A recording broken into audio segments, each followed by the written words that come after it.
It's a fantastic day out on Federal Street, another Kids Day Sunday. And we get set to jump into another Pirates game with the Cincinnati Reds. Fans here looking for a win, as this is the rubber game between the Bucks and the Reds here at PNC Park. Hi again, everybody. Along with Bob Walk, I'm Tim Neverett. Last night, Pirates would win 3-2. Tonight, try to take the series with a victory. Charlie Morton will be a key, as Charlie has been fantastic against the Reds in recent history.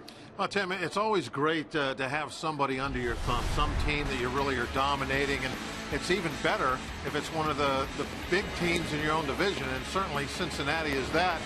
And Charlie last year, I think that really set off his whole season, was that early domination over Cincinnati.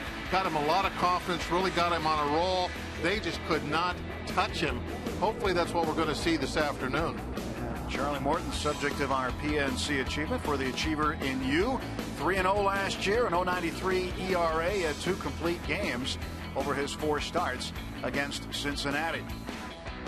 His opposition today, right-hander Matt Latos, acquired from the Padres in a December trade. Edinson Volquez part of that. 3 other players also going the other way. 6 1/3 against the Astros on Sunday. Doesn't always do very well in April, but May has been his month. And he's done very good against the Pirates. You see good Pirate numbers.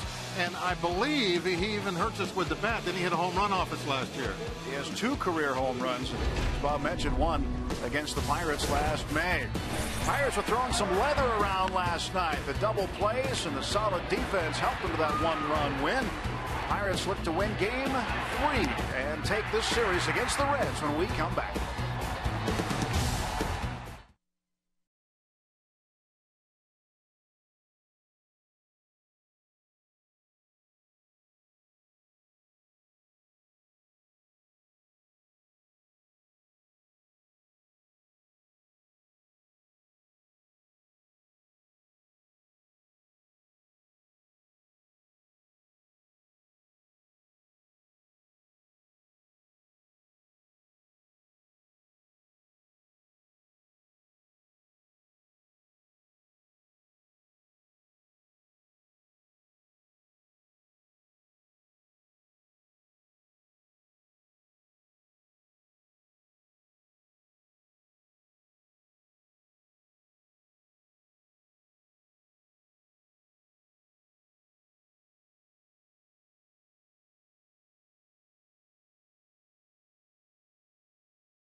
Pirates Baseball on Root Sports is brought to you by Chevy Cruze, which offers you EPA estimated 42 mpg highway.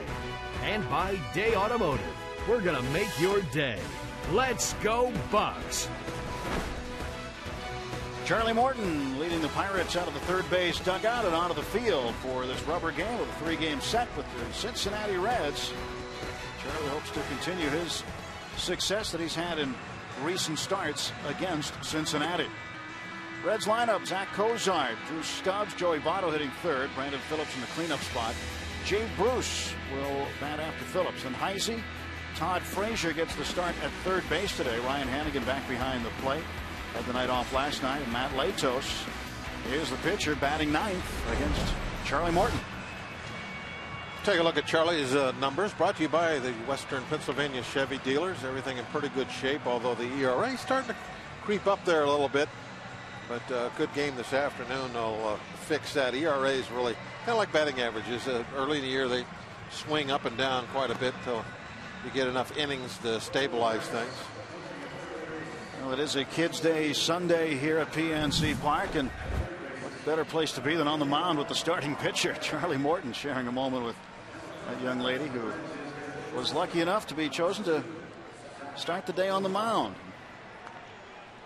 Got the eye black on. She's ready to go. Ready to go.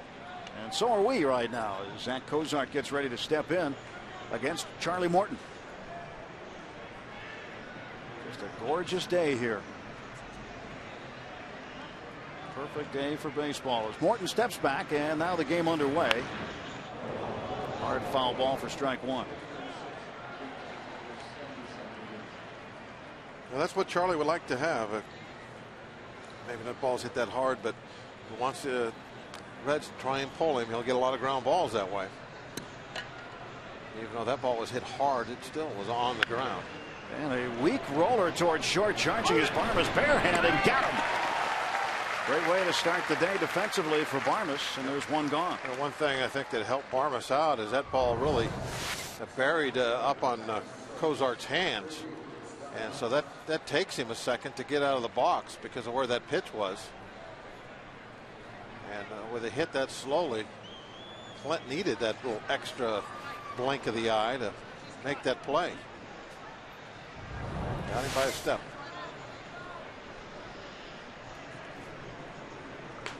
Barmas involved in a lot of activity, and last night was involved in a couple of key double plays for the Pirates.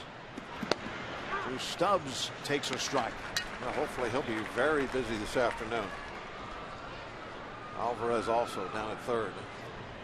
When things are going good for Morton, those two see a lot of action. And Charlie trying to bounce back from the start against St. Louis.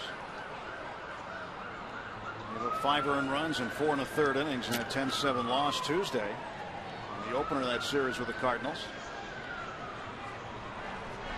Left-handers and right-handers were going the other way on him, and they were able to get the ball in the air by doing so.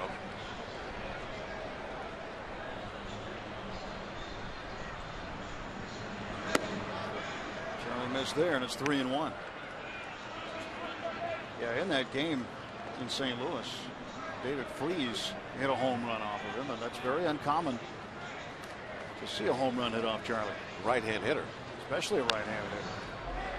He gives some up to lefties, not a whole lot, but the lefties will get him occasionally. But what was it, last year he only gave up 1 home run to a right-hand hitter? That's right. Last year, Charlie allowed only the 1 home run and 381 at bats to right-handers, and it was Jose Altuve from the Houston Astros.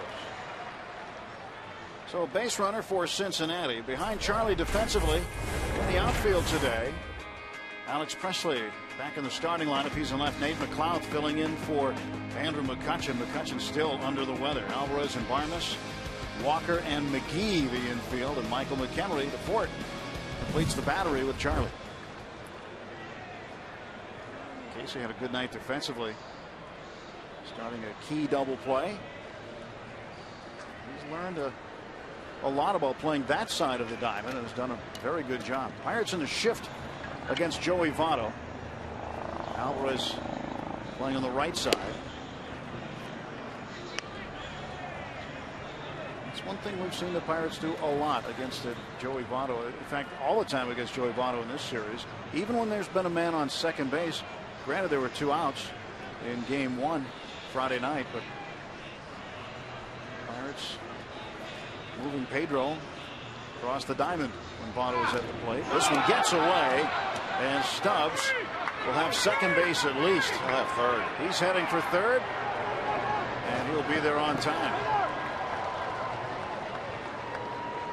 And the only way you could hold him the second is if that ball hit the little sign over there and got hung up some way. But once it kicked off the fence toward the right field corner, Stubbs has excellent speed. But from that view right there from the AGH cam, it looked like McGee just missed the ball. I thought it was in the dirt, but that wasn't the case. So that'll be an error charge to Charlie Morton on the throw. Well, I don't know if I would agree with that after looking at that replay. That's how they scored it. Maybe they'll change it. When I first saw it happen, I thought, oh, he threw it in the dirt and it got away. But after watching the replay, it looked like maybe Casey just went to try and make a tag before he caught the ball. Well, this presents an RBI opportunity for Joey Votto. He has 15 of them. Stubbs the runner at third, one man out. And it is 1-0 Cincinnati. And lefty going the other way, gets the ball in the air for the base hit. The walk, the error, and now a run. Can't give him free ones like that. Charlie's done so here in the first. Even though that ball was inside, Votto committed to go in the other direction. He wanted to get the ball in the air. That's the best way to do it.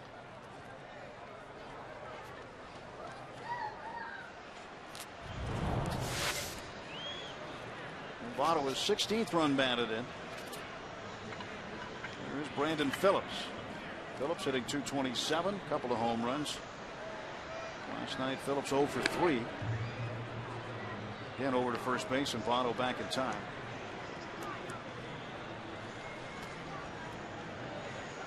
Both Votto and Phillips signed to long-term contracts this April. Votto's a 10-year extension.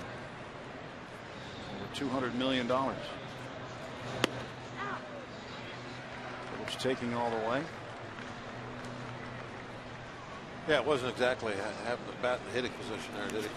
No, it was not. Yeah, he was going to take a look at one.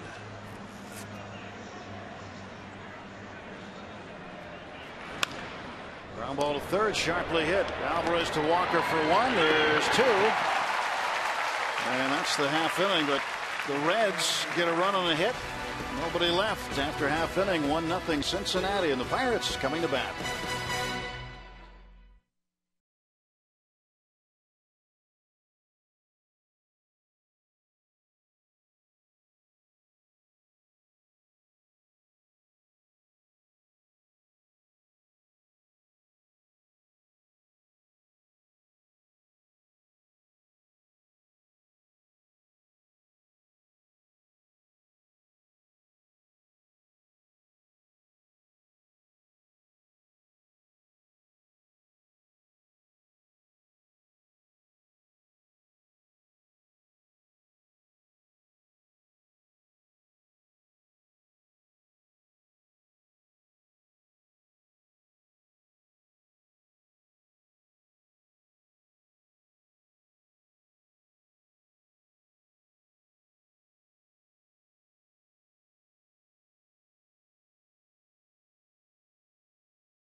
Dan Potash, I'm Tim Neverett. 1-0 Reds. We go to the bottom of the first inning. Toyota lineup for the Pirates. Jose Tabata leading off. Alex Presley, Neil Walker, and Pedro Alvarez. McGee, McLeod, Barmas, McHenry, and Morton. Last 11 games for Jose. Hitting .326 with 5 doubles and a home run. He's also driven in 5 at that moment in time. McLeod in center field. McCutchen is out. Send it down to Dan Potash. He's got more. All right, guys, thank you very much. You know, Andrew McCutchen not in the starting lineup, as you said, but he could come off the bench, but the flu is still slowing him down. Let's take you back to last night where Andrew actually started in center field, but between innings, he actually was able to get a little medicine from the Pirates training staff, was able to finish the game, go 1 for 3, but obviously not well enough to go today. I would think that with the rest today and hopefully the day off Monday, that we could see Andrew back at close to, if not 100%, guys. So here's Jose getting set to lead off for the Pirates. And he's behind 0-1. Well, McCutchen again came in this morning, had a conversation with Clint Hurdle. Hurdle told him, take the day. You get a day off tomorrow. Get yourself healthy. Last night he was not very well, and there are aspects of his game that reflected that too. And Jose is hit by a pitch, and the Pirates have a base runner.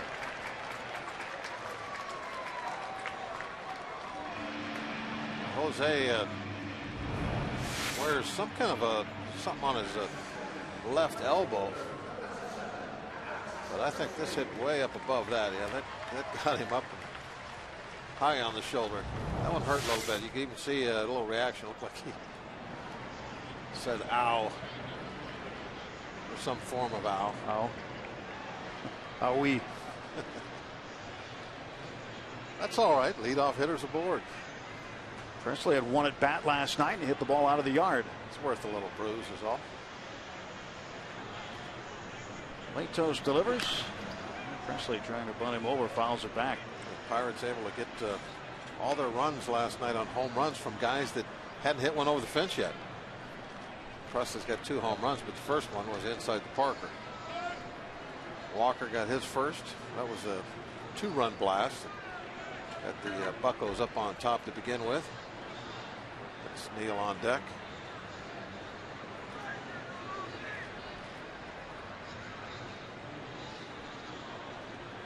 Latos, 24 years of age. Grew up in Miami. Delivers outside. Hey, you talk about Walker and home run and McCutchen and still without a home run. Clint Hurdle addressed that today, and he said, well, how many home runs are they really behind? These guys typically hit a home run every 30 at bats or so. So in Walker's case, he's got 91 at bats. So how many at bats is he really behind at this point in the season? Was the question that Clint asked back to the media today. 1-1. Now it's 1-2 to Alex.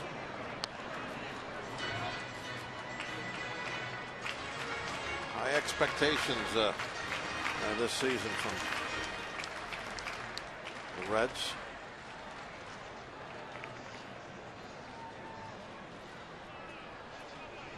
Dusty Baker. He's got his right side of the infield locked up for a long time. Votto and Phillips, they've been productive. Those are his 3-4 hitters. Latos a big part of those expectations.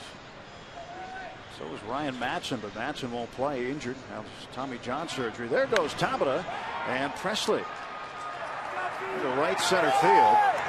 This will be caught by Jay Bruce. 1 out for the Pirates in the bottom of the first inning. And Walker last night, in the 3rd inning, with 2 men out and a man aboard, came at a great time in a 0-0 ball game. Took Mike Leake deep to the upper rows over the Clemente wall for home run number 1.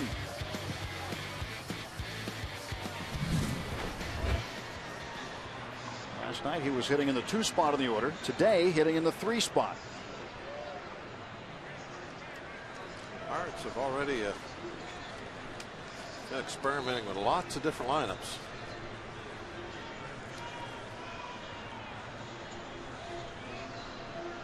Pitch to Walker.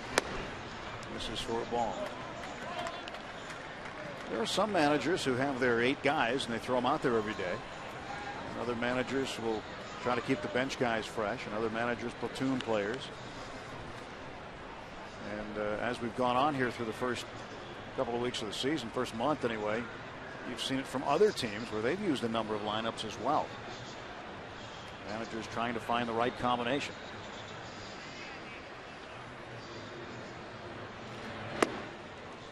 And some managers just like to put their lineup out there, either giving 1 or 2 players a day off every now and again. And other guys like to just pitch or get the pitching matchup. Guy who happens to hit well against a certain pitcher, throw him out there. That's game number 28, by the way, so 23 different lineups in 28 games. That's a pretty. That's experimenting with some different combinations, for sure. 2-0 coming to Walker from Matt Latos. Now it's 3-0. Latos a little unhappy.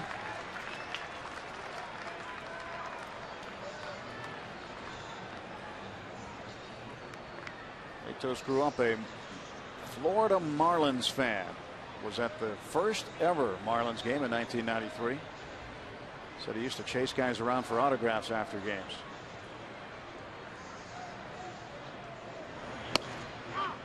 And now he's one of those guys that's getting chased by the kids at the ballpark.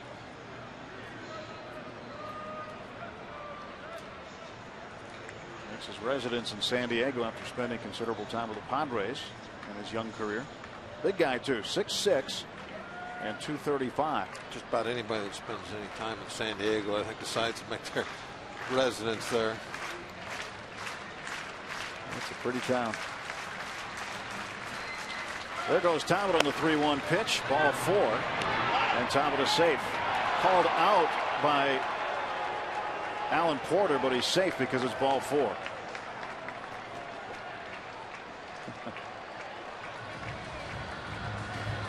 So first and second and 1 out. Alan Porter just getting a little practice in making that out call.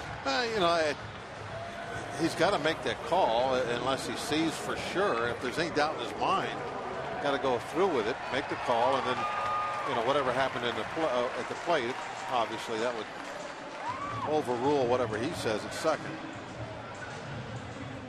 Jim Wolf behind the plate. His brother Randy Wolf took the loss for the Brewers last night against San Francisco. Talbot came out of the slide pointing to home saying, hey, it's ball 4. Pedro Alvarez, second day on the job as the cleanup hitter. But even Talbot couldn't have been totally sure he wouldn't have been sliding. Well, one thing though, if you're the base runner, you don't want to let yourself get fooled by the umpire, think you're out, and then step off the bag and get tagged. I don't think that they would do that on a ball 4. I think on a ball 4, in that situation, Talbot would still he'd still be safe. But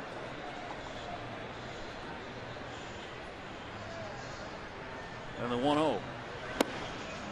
That missed. 2 balls and no strikes. So Latos here in the bottom of the first, having a little trouble finding home plate. He's walked Talbot out, walked Walker, and falls behind to Pedro Alvarez. Well, when your team gets you a run to start things off, you sure would love to go out there and have a nice quick inning, and he's just hurting himself with his control issues. 3-0.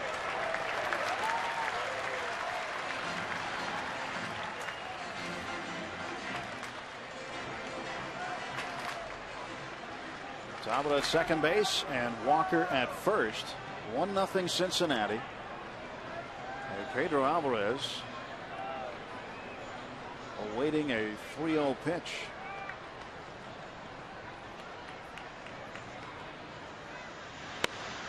He got a good one, took it for a strike. Looking at Latos's starts this year, he's walked 2, 3, 3, and 2.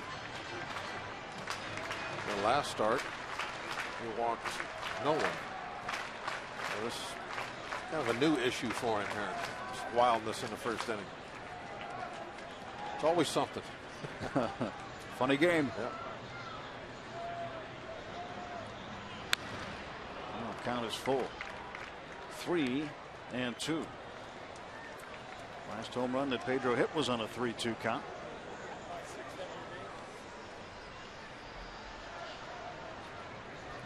It was in the 6th inning on Thursday afternoon against St. Louis.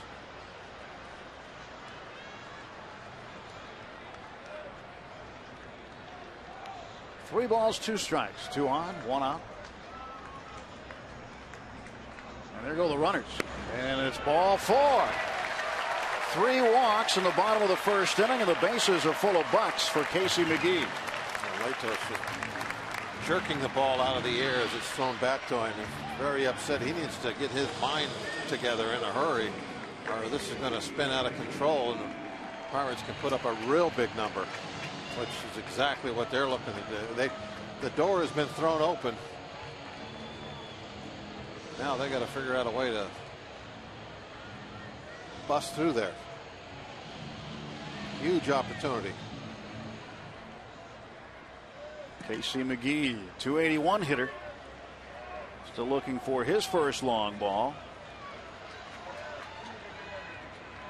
3 runs batted in. Been getting some extra base hits. I'll take one of those right now. Takes the first pitch strike. Casey's got 4 doubles and a triple in his 16 hits.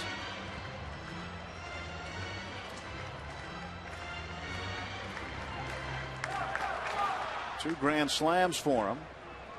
His last one was against Brendan Donnelly of the Pirates, April 26th, 2010.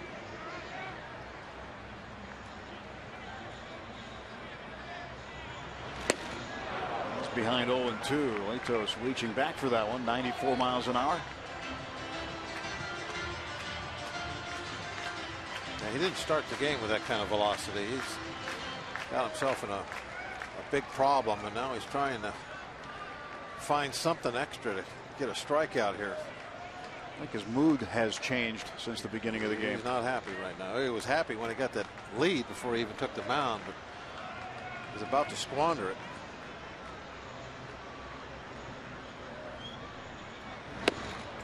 One ball, 2 strikes to Casey McGee. That one 96. Yeah, he's looking for extra.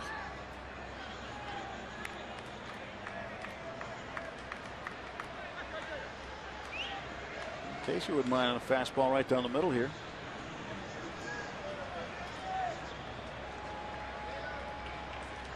Bases full of Pirates, 1 out. Ryan Hannigan doing the catching today. Devin Mesoraco from Punxsutawney was behind the plate last night. Hannigan behind the plate in Game 1 Friday.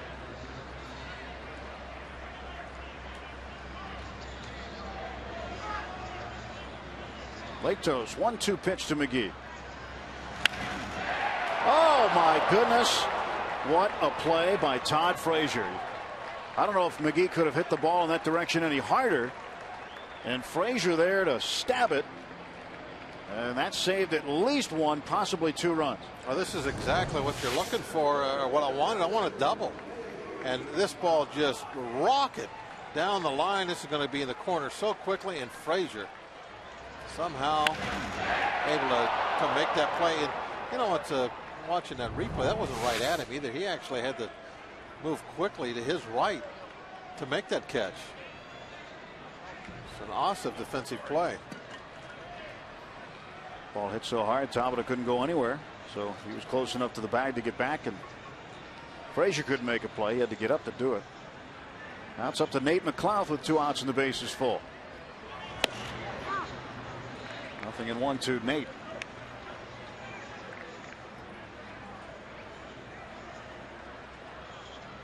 .206. He's been getting the barrel on the ball lately.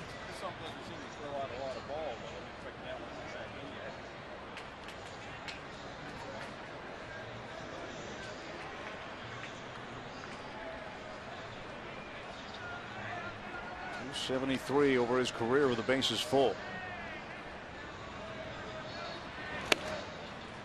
1-1. So Latos has walked the bases full. Pirates have the bases loaded without the benefit of a hit. Casey McGee just stung one down to third that Frazier robbed him of. A double. And kept the Pirates off the board for the time being.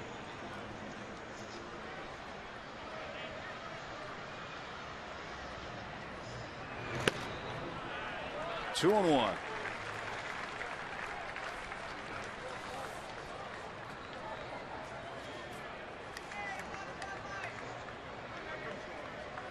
McLouth had his first multi-hit game of the year, rather, on Friday. Went 2 for 4. Now, these are the kind of situations, if you're a bench guy, you just when you get your start, you hope you can find yourself in. Strike called. Count even 2-2. Late strike call by Jim Wolf.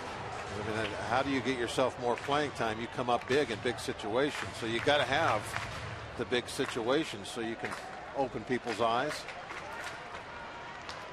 Even just a single right here definitely puts you on the map. But it's tough being a bench guy. You might be 2 weeks in between situations where you can really do some damage with the bat. To be patient. Strike 3 called. McLeod goes down looking with the bases loaded. Pirates with a golden opportunity and cannot cash in. Last 2 pitches were tough to take, tough to not take, I guess you should say. 1-0 Reds at the end of 1.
Really close pitches. The strike 2 I thought was borderline, but it was in there pretty good. But you can see the strike 2 pitch is the one that says number 4 on it. Now watch the pitch that gets punched out on. Right, just barely ticked the strike zone, according to our strike zone is presented by Range Resources. And it's tough when that happens to you. That, you know, a guy that's real wild, been walking everybody, so you want to make him throw the ball over the plate, and then he paints a couple to you. Tough situation, tough result. Jay Bruce at the plate right now, facing Charlie. It's been a game of gifts so far, and Charlie gave the Reds a gift, walking Stubbs, and then the error occurred at first base, and Votto was able to drive him in, so they took advantage of the 1 walk. And Bruce up in the air to center field, back on it, McLeod, and he makes the catch. And the Pirates got a gift with 3 walks, but didn't make the most of it. Didn't cash in. Root Sports is paying homage to Little League Baseball during our June 10th telecast and are looking for some local teams or stories to feature on air. If you have a great Little League story or a team you'd like us to pay tribute to June 10th, just visit rootsports.com to submit your information. Everybody's got Little League stories. Everybody does. Everybody was a star in Little League. That's right. Everybody had their day or their season. Yep. This guy might have a story pretty soon if he doesn't have one already. Sure he will. Maybe that guy's got one. A lot of youngsters out here on this Kids Day Sunday. It's getting the pierogi ceramic bowls today.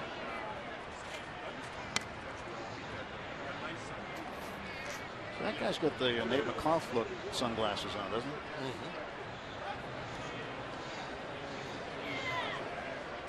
Black and gold.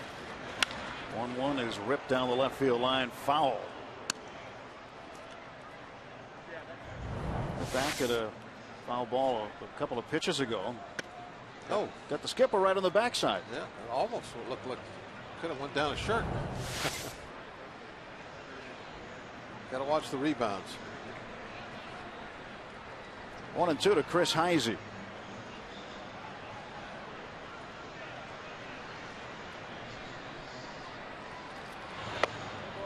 Two balls, two strikes. Well, Clint's been hit on many different occasions, especially in the cage. A couple of times in the last 2 seasons we've seen him show up in the clubhouse with a black eye. Been hit with a ball that ricocheted or came his way.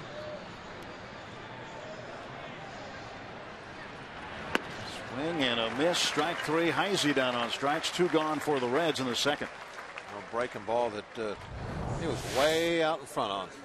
All those fastballs in, and then that breaking ball, even though that was in, it's the lack of speed. Heisey's bats through there before the ball arrives. That's right. Should bring some of that red licorice up here. Yeah, you don't want to hold that in your hand too long on a sunny day. Look like Twizzlers, don't they? You might need a cup to drink it out of later. Frazier deep to left field, and this ball's gone.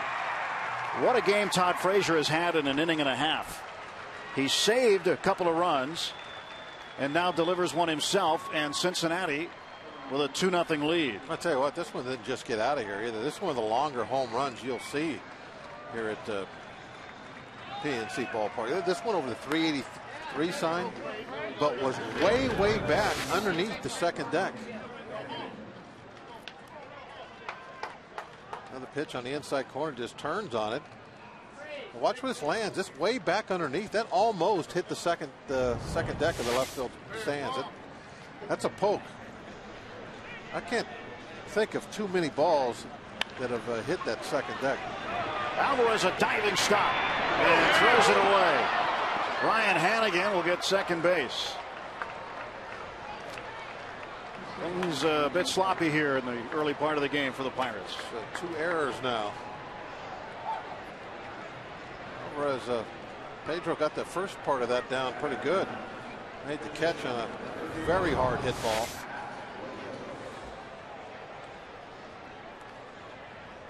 He's got a great arm, but no location on that one. He airmails everything.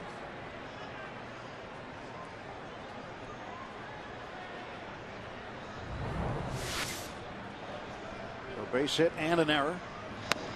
And a man in scoring position. 2 men out for Matt Latos.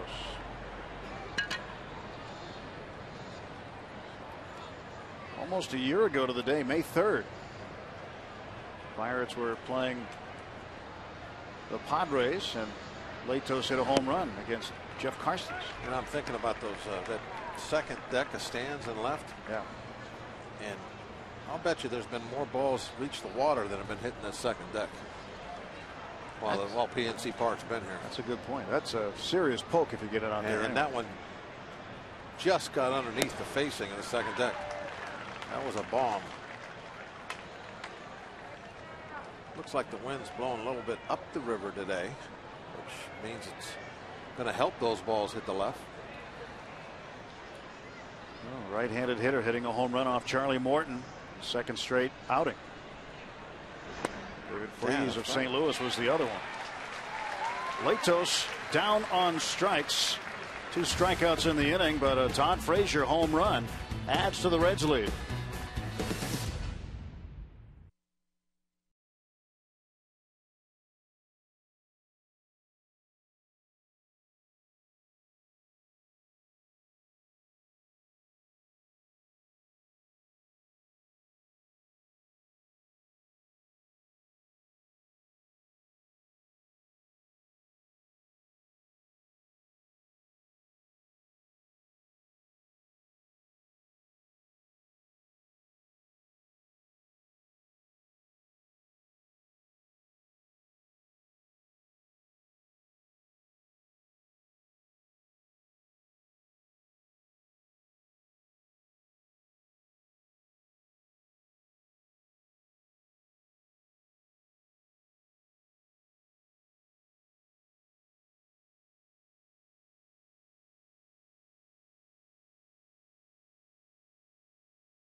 host the Houston Astros this Friday at 7:05. It's a free shirt Friday. All fans get a Pirates t-shirt courtesy of Root Sports.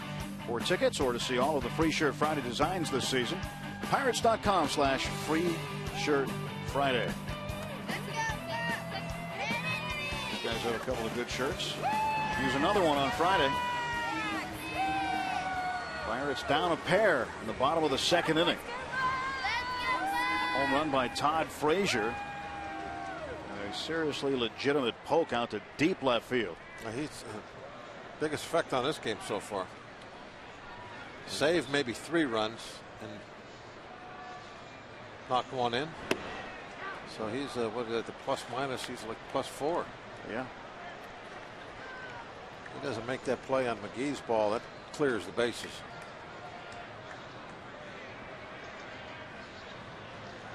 Latos ahead of Barmes 0-1. If you're a Red fan, you got to hope that Latos has figured out those control problems. So it looks like he's got very good stuff today. Throwing the ball real hard. Not very good location. Now, Latos walked 3 in the bottom of the first. 0-2 pitch. Fouled back. It's not often you're going to see 3 walks in an inning not result in a run.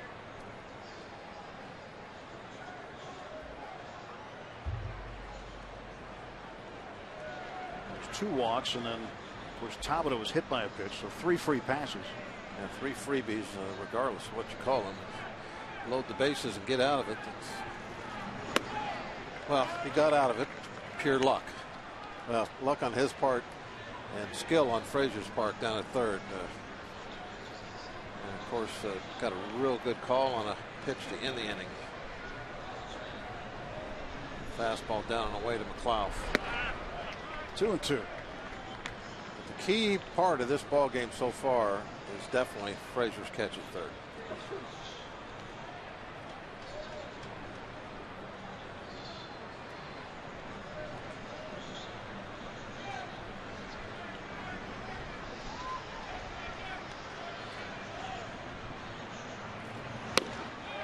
Barmes down on strikes. Look at Ryan Hannigan. Looked like he was shaking off Matt Latos as opposed to the other way around. Well, I think when a catcher does that, what you're doing is you want the pitcher to shake his head no. You want him to shake a couple of times before he says yes. You're trying to play a little mind game with the hitter. The hitter's looking in there and he's wondering, why does he keep shaking off? What's he trying? What's he want to throw me? Why is he shaking off? So the catcher will shake his head no to get you to do the same thing. He wants to mess with that hitter's head a little bit. Pitch inside to Michael McHenry. Getting the start behind the plate today. The Ford hitting .222. His lone home run coming at Dodger Stadium on the Pirates' first road trip.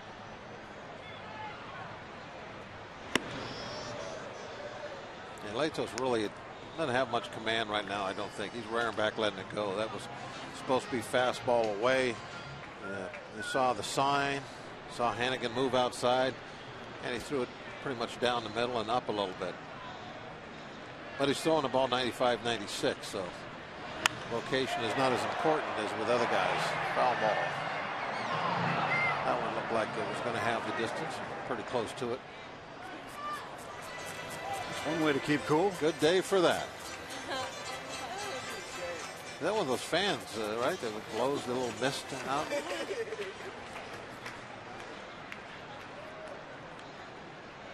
Perfect on a sunny Sunday such as today. Here's the 1-2. It's outside 2-2.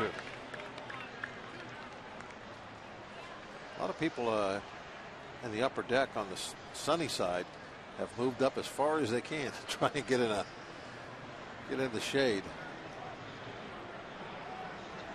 Warm to be out in the sun today, which is a good thing. Summertime should be like this every day. There you can see the shade line up above that is where you have the majority of the people sitting in the upper deck.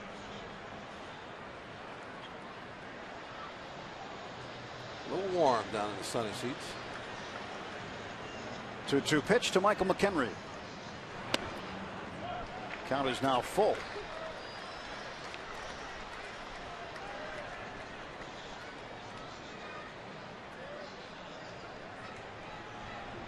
Ford got pressed into duty a little early one game in St. Louis in the bottom of the second. The second game there, when Barajas was ejected. And there is a strikeout, number 2 of the inning, number 3 of the game.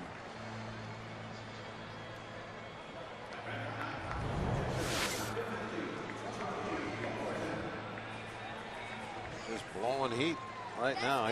He has definitely upped his velocity since the first few hitters. And he's decided that he's just going to pound the strike zone with his good fastball and see what happens. If you can throw 95, 96, that's always a good plan. Charlie's still searching for his first hit of the season.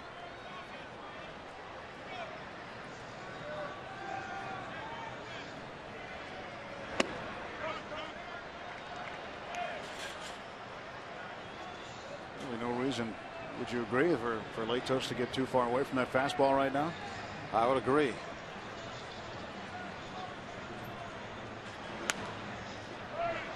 One and two now to Charlie. And that's one of the good things about, especially if you're a pitcher, a guy that throws hard, is there's no guesswork. You know what you're going to get. He's going to come right at you with the fastball. So when you see his arm start to come by his shoulder, you start your swing and guess strike. That's all guesswork is you're guessing ball or strike. Well, Latos struggles in the first and strikes out the side here in the second.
There was a lot of running going on around town today. That's a medal from the half marathon.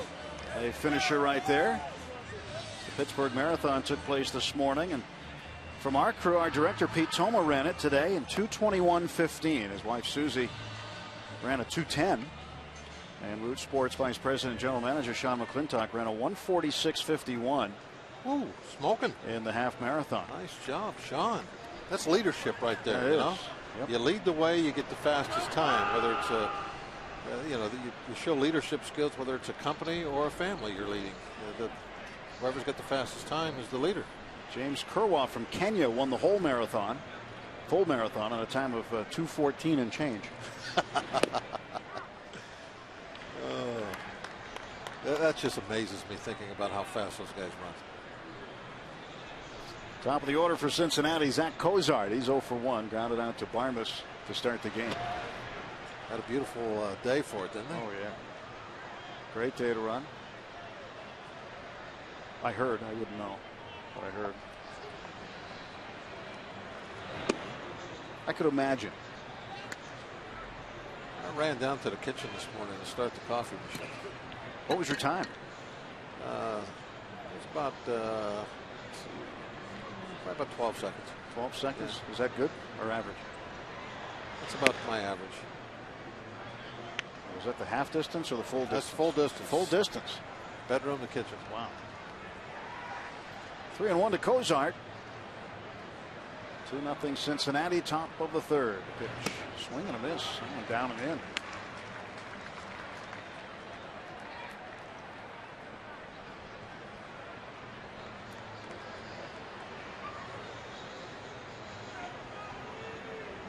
And the payoff.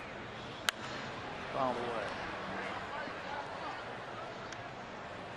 Up into the club level. Nobody could make the catch. Somebody downstairs ends up with that baseball. So that's bright pink, huh?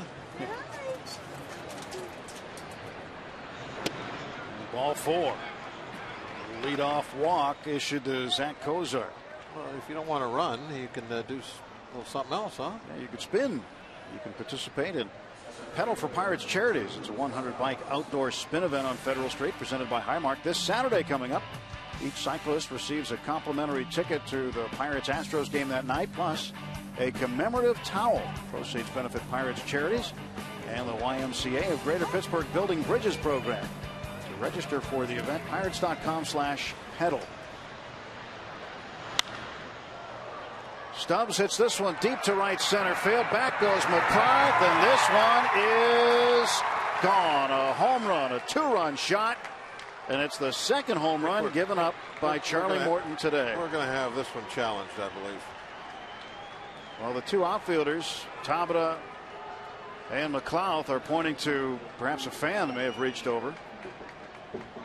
Clint Hurdle wants to come out, and then we'll see if indeed the umpires do go to the replay.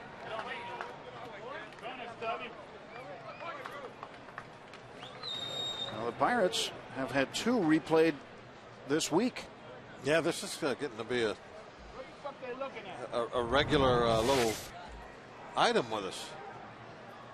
That's a home run. They won't look at that one long. That's definitely over the yellow railing. Don't you think? I would think where he caught it, yeah. You know, if you're McLeod and you're looking up, can you tell? He's turning sideways, and probably where that ball hit his arm was probably straight over the top of the yellow railing, which would mean it cleared the fence by a couple feet. But I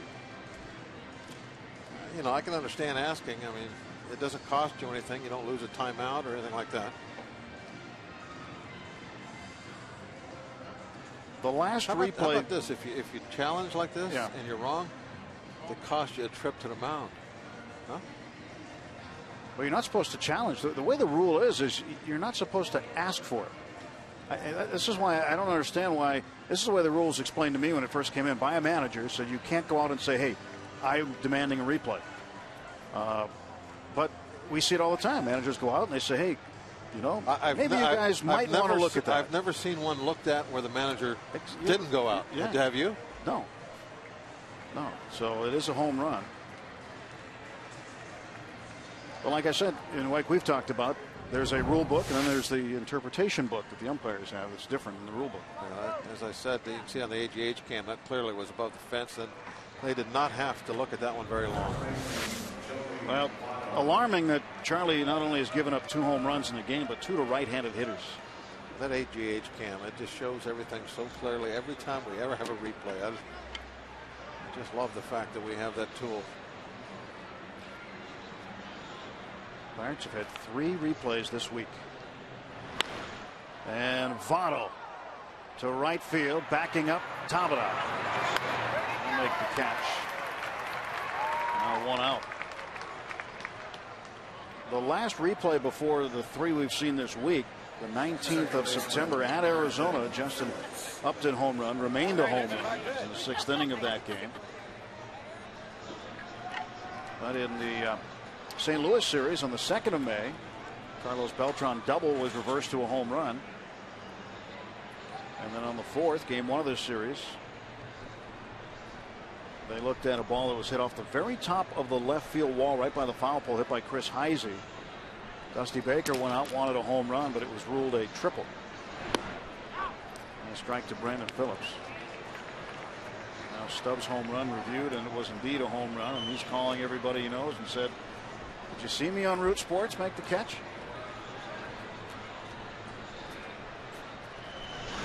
Breaking ball in for a strike. He didn't make the catch. He knocked it down. Well, yeah, but if they say, if the friend says, no, I didn't see you on TV, so, oh, you should have seen this ball I caught. Tried to catch it with his forearm. And if somebody said, yeah, I just saw you drop it, he goes, yeah, I had it, but sun was in my eye. That's a good point. Well, there's the bowl. Oh, look at the size of that bowl.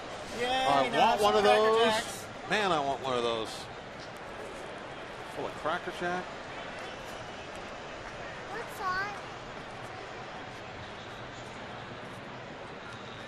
on? 1-2 to Phillips. He went around. That's strike 3. Phillips not having much of a series so far. He was 0 for 3 last night with a strikeout. 0 for 2 today. Hit into a double play. Just has 1 hit in the series. See the head of the bat clearly out in front of home plate. Phillips tossing the bat in the air, trying to disguise it, like it was just didn't really swing.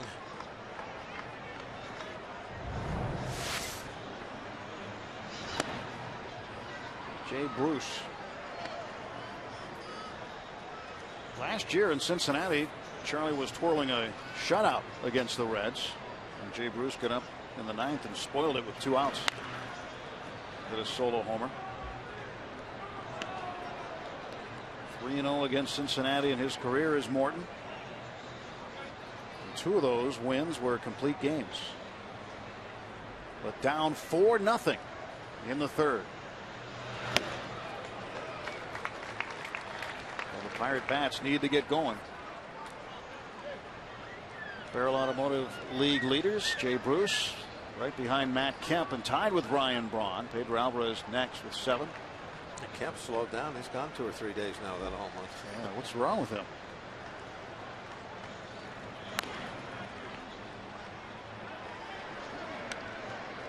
Matt Kemp had just a blazing April. I think he was a little upset he wasn't the MVP last year, and I think there were a lot of people who felt that he should have been the MVP. Not to take anything away from Ryan Braun, whose offseason was filled with controversy regarding a positive test. I thought it should be Kennedy. Thank you. I'm going to try Arizona. Ian Kennedy? Yeah, that was my MVP. It's got the pierogies on there. You got to love the beautiful ceramic bowl. It's going to be very popular at home for years to come. Yeah, for years to come. That thing will be sitting on the shelf. You'll be able to use it. I have a nice one from about 3 or 4 years ago. I'm still looking for my first one. I've not been able to get one. They're tough to get. They leave the building before they get to our level. 2-2. That's a base hit to right.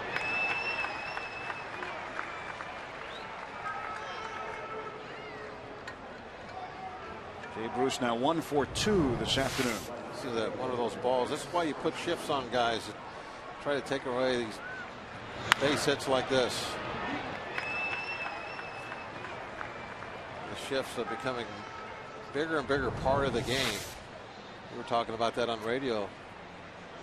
It used to be very rare to see something like that. Maybe what was it? Ted Williams was the first one to have to face the shift. Called the Ted Williams shift. Now you see shifts every game you ever play. We've even seen some shifts on right-hand hitters of late. Milwaukee was doing that last year. This Heisey is swinging a miss. But if you look at those spray charts, most of the ground balls are to the player's pull side. So that's why you see a lot of teams nowadays. Pirates do it. They load up a lot of infielders over there. Try to give them as least amount of holes to shoot for as you can. And that's a strike. Especially important too on a guy like Morton. When you got a ground ball pitcher out there, that's when it really pays dividends. Going to get a ball on the ground. Well, Brad Lincoln starting to throw. Apparently the Pirates getting concerned with Charlie Morton early in the ball game. It's just the 3rd inning, 2 men out, and 4 runs in. Morton Hasn't been getting the ground balls today. He's got 2 ground ball outs. To right field, right at Jose Tabata.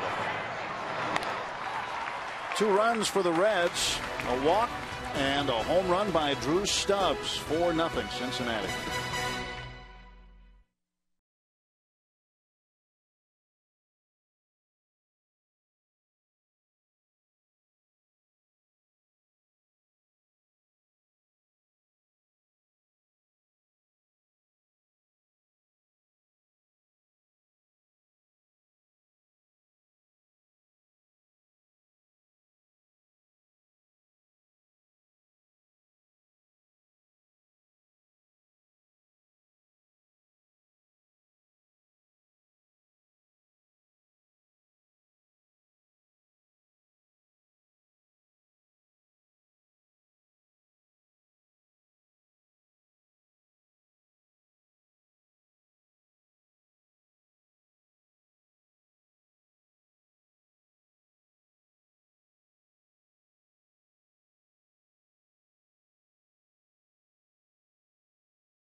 Broadcast during Root Sports All Access Night. Here your Buccos mic'd up on the field. Clint Hurdle on the headset with us during the game. And go inside our TV truck where our director will be mic'd up for an exclusive web feature. It's pretty cool. It's All Access Night, and the Bucs take on the Nationals Wednesday, 6:30 on Root Sports. Director Pete Soma should be recovered from that blazing time he ran today in the half marathon. Need a day or 2 to recover from that anyway. We'll also have to have a translator there so people will know what he's saying. It's a different language. He has his own dictionary. Yeah, it's a different language anyway, but he's got his own spin on the language.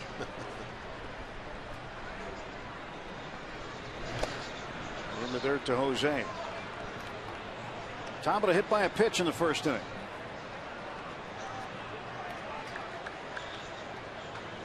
Well, we got a nice note in the booth today from a longtime Pirate fan, Albert Turcato,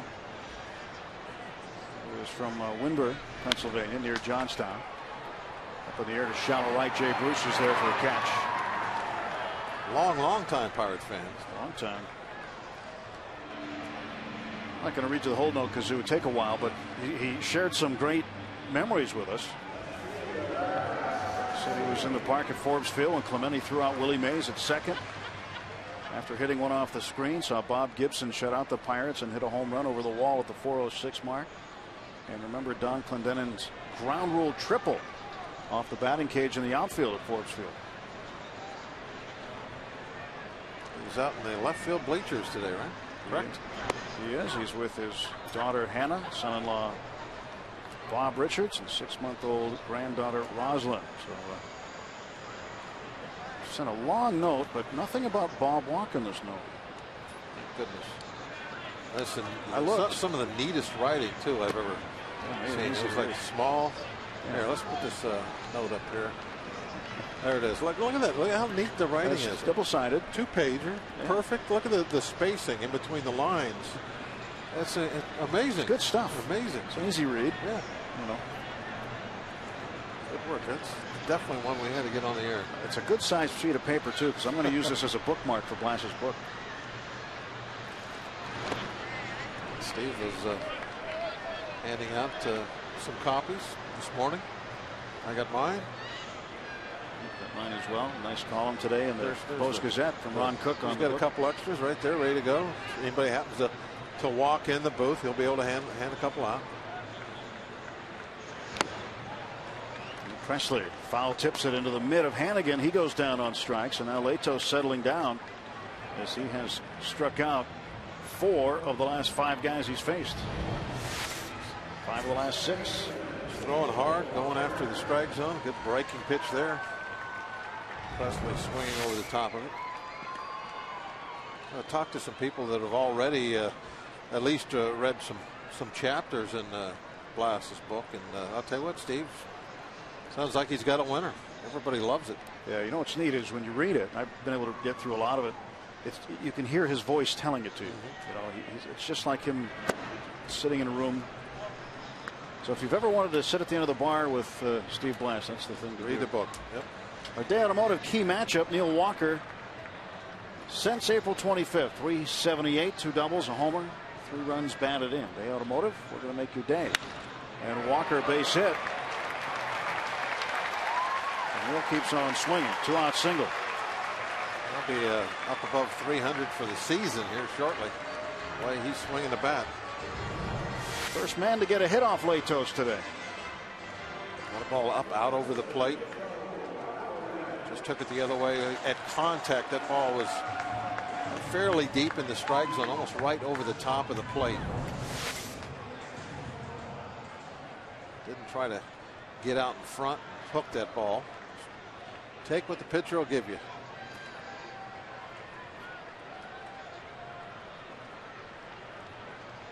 All right, Pedro, how far can you hit one here?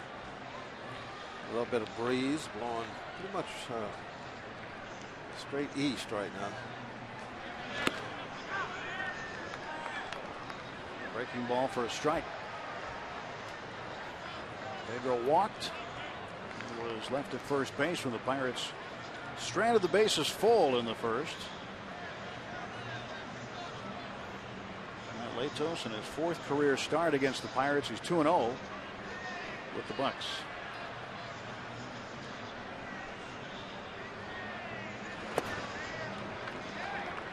One ball and 1 strike.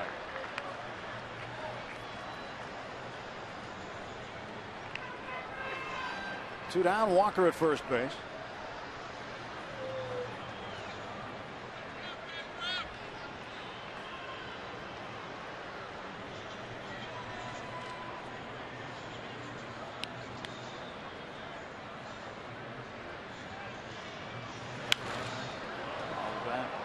Pedro, tough start to the year. We all know about that. He's really picked it up, earned himself a promotion to the cleanup spot. Ben Hurdle told him before the game yesterday, and he was all smiles about it. That's what he's wanted to do. At every level he's played at, he's been the slugger. He's been the run producer. When he was drafted, it was okay. We drafted our future cleanup hitter. And, this is where he's really needed most. The Pirates, is no secret that we really don't hit a whole lot of home runs as a team. Pedro can fix that. Has that tremendous power to hit not only home runs, but he can hit those tape measure shots and really get the fans buzzing.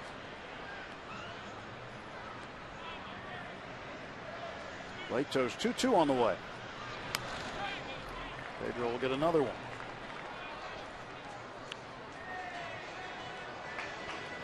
Latos starts the day 1-2. ERA of 5.97. You know, he's got a major league record. Latos does. From June 2nd, rather from June 10th to September 7th of 2010, he allowed 2 runs or fewer in 15 straight starts, and he broke the record of 14 straight that Greg Maddux and Mike Scott shared. Full count, 3-2. Walker will take off with a pitch. A couple of great pitchers there. Yeah, Maddux and Scott. Latos 2 seasons ago was just absolutely tremendous for a bulk of the season. He's just 24 years old. I mean, he could have just a tremendous, if he stays healthy, a great career ahead of him.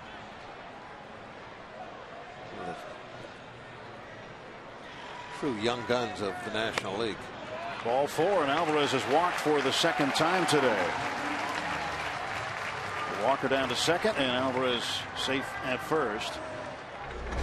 How did the Reds acquire Latos? Well, these are the guys they sent to San Diego for him. Yonder Alonso getting closer to 300, 10 doubles. Edinson Volquez was the Padres' opening day starter. The Padres as a team not doing very well, but 2.92 ERA and 6 starts for Volquez.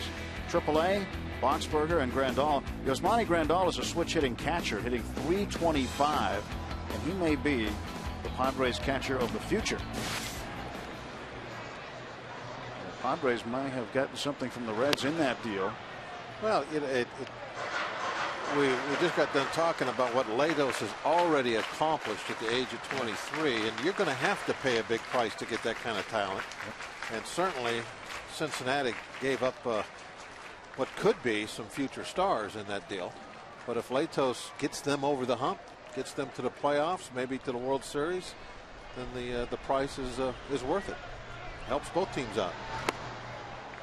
Casey McGee, 1 ball, 1 strike. McGee smoked one down to third with men on base, and boy, did Todd Frazier make the play of the game defensively. And the Pirates a few years and years ago knew that they had a real good upcoming player in Moises Alou, but they traded him for Zane Smith, and Zane put the Pirates over the top as far as being able to win the division.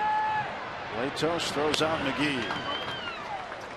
No runs, a hit, 2 left. We'll head to the 4th at PNC Park. Reds 4, Pirates nothing.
The big part of the story so far, bases loaded, a chance for the Pirates early, made that great stab, and then look at how far he hits this ball. First home run of the season, going to chase it down. So Frazier saved a few runs. Did you notice Martin in that replay of the home run? He looked the opposite. The ball was hit the left. He was looking up into the stands over here on the left side. He would not even look at it. He knew that ball was crushed. Frazier hits it well to right center field, going back on a Tabadon. Oh, what a catch. Ball twisting a little bit on Jose, and he was able to hang with it. Left field, right field, doesn't matter. He's got that play down. Did the same thing in last night's game, going into left center.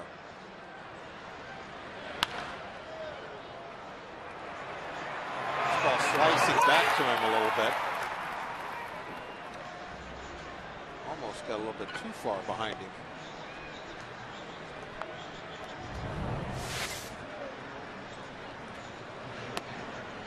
Ryan Hannigan, the batter. Last night, Jose retired Joey Votto in the 6th inning. Key at bat, men on base. There were 2 on at the time, and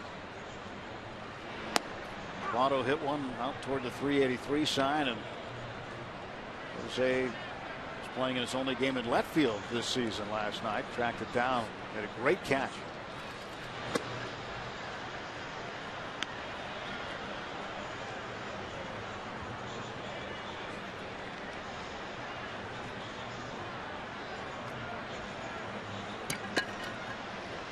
.378 fielding percentage so far in the season. And now Hannigan hit by a pitch.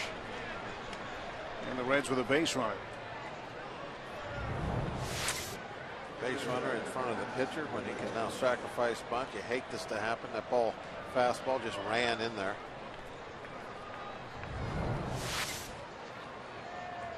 Well, what are you sensing from Charlie today? He just doesn't seem where we've seen him recently this year. It doesn't seem like his stuff's working. There's been some right-handers that have pulled the ball and hit him extremely hard.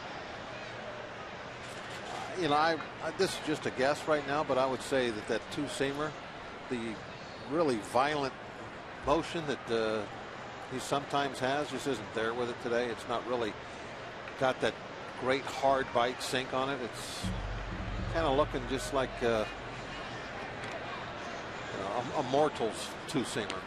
There's days where he's throwing that two-seamer where, I don't even know how they're catching it, much less hitting it. But it just doesn't quite have that kind of movement today. Litos gets the bunt down. And McGee will throw to Walker. Sacrifice moves Hannigan over to second base. Sign up for Root Sports Red Alerts to get text updates on your favorite local teams, exclusive promotions for Root Sports viewers, and more. Simply text alerts to 412-412 to join Root Sports Red Alerts. Message and data rates may apply.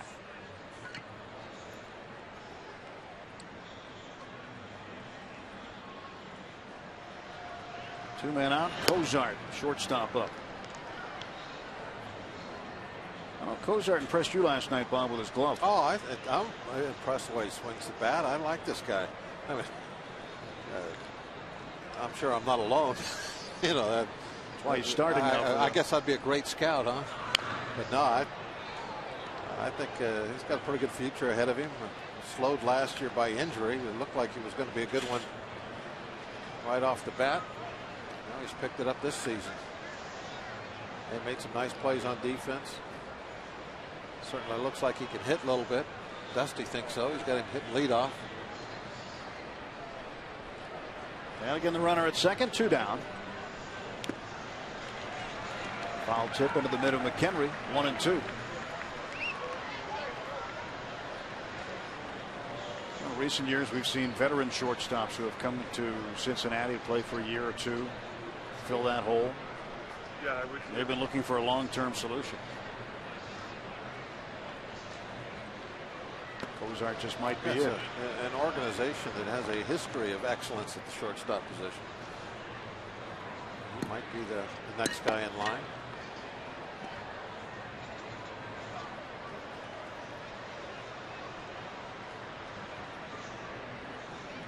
Two and two now to Cozart.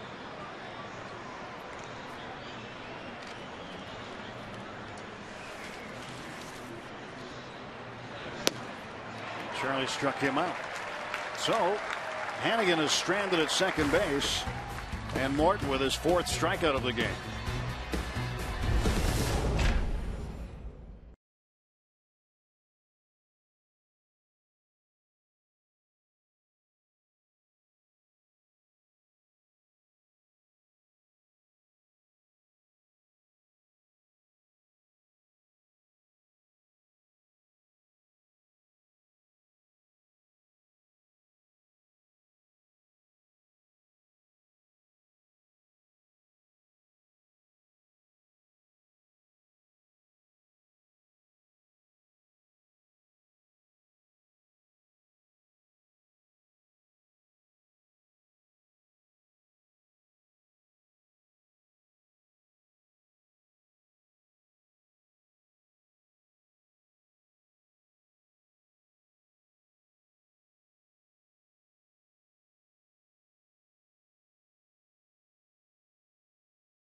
born in Toronto.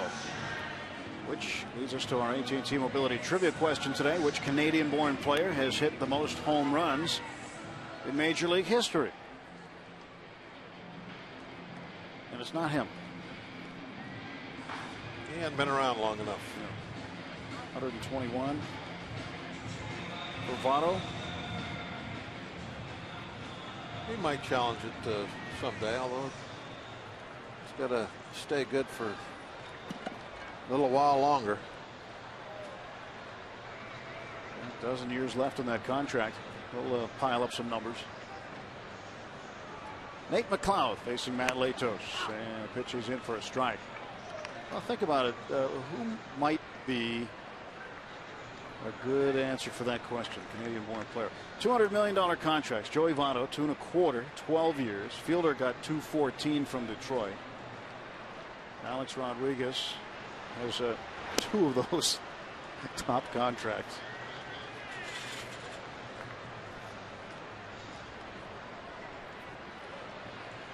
I didn't like that first one, so he canceled it. Yeah. I know. Yeah. Had an escape clause out of one of those contracts. Why would you want that? I might want out of this. Unbelievable. Well, I'm sure he hasn't bought any lottery tickets lately.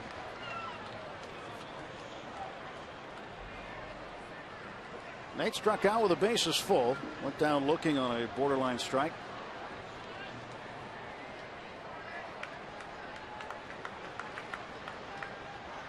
Standing in for Andrew McCutchen this afternoon. Still under the weather is Andrew.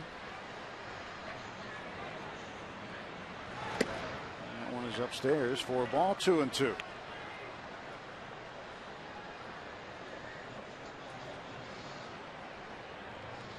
Said he'd go today, but Clint Hurdle said no, take the day off, and then tomorrow's a scheduled off day. And get yourself 100%. The series that begins Tuesday against Washington. Base hit for McLeod.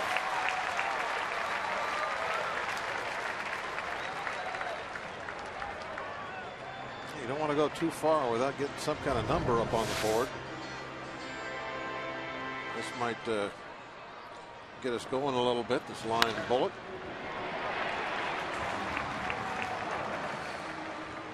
McCutchen had a positive reaction, likes that.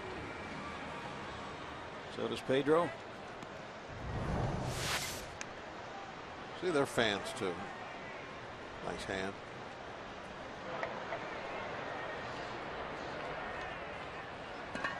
Clint Barma struck out swinging to start the Pirate half of the second inning. Barma has 7 doubles and 2 home runs. That pitch down and away that is just very difficult for him.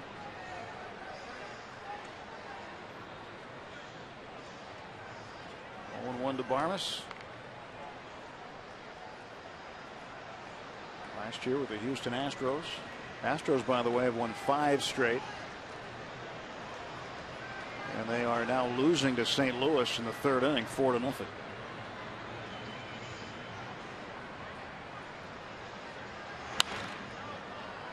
Fouls it back. Now, the Pirates have done pretty well in the last games of series, and so have the Reds. The Reds 7-1 in the final games of series. The Pirates 6-2. You see where the Reds are, right behind the Cardinals, and Houston creeping up behind them. Yeah, that's definitely a surprise to me where Houston is at. Chicago, pretty sure they were going to struggle this year. They're major rebuilding. I thought Houston would be right next to them, and they could well be right next to him before it's all said and done. And Barma's down on strikes for the 2nd time today.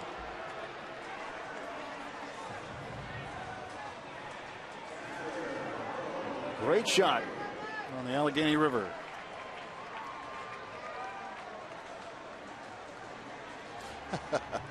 Todd Terry was on a boat. He's on the bridge. Yeah. He had to be on the bridge of a boat to be that high. Way to go, Terry. What a beautiful part of the world to live in. Pittsburgh. Absolutely gorgeous. Here is Michael McKenry batting with 1 on and 1 out.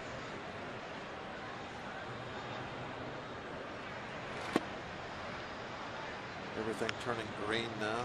We're looking out at the trees. It's a beautiful time of year. As soon as I think I like this time of year the best, or that time of year, then it's spring.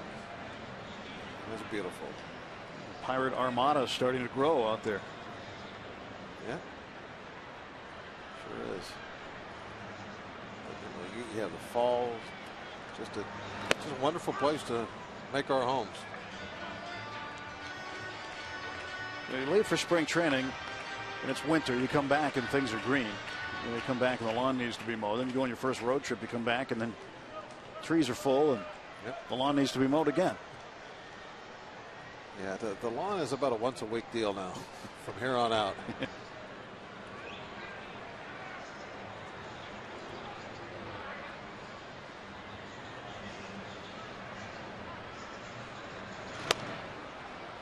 One and two. Buck's having some problems now with Latos. He's got just enough movement on a couple of his pitches that McHenry has struggled, and Barnes has struggled against him today. Well, regardless of what his numbers are this year, I mean, he really is a top flight pitcher and should have a big effect on the Cincinnati Reds season. This is a legit top of the rotation guy. You can tell by the velocity numbers where he's been mid-90s a lot today, most of the day. That's a big time right arm he's got. And McHenry bloops one toward right field, and that is going to be foul.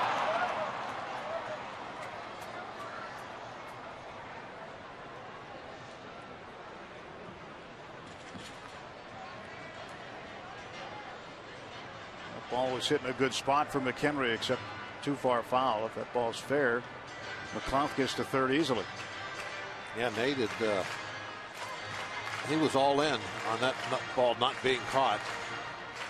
He was off like there was 2 outs. He wasn't looking back.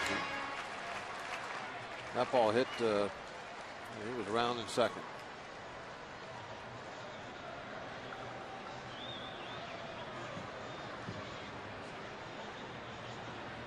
McClough with the lead at first base. 1-2 pitch from Latos to Michael McHenry. He'll wait. It's just a little, hey Nate, I know you're over there kind of toss over. Even though the Pirates are down 4-0, it's still early enough in the game that you shouldn't really get out of your running game. I'd be surprised if McClough tries to do something. The Reds are thinking he might be.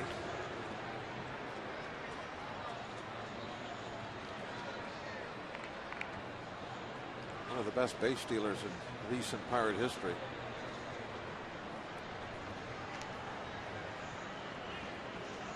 Always seems to get a very good jump. There goes McClough, and McHenry fouls it back.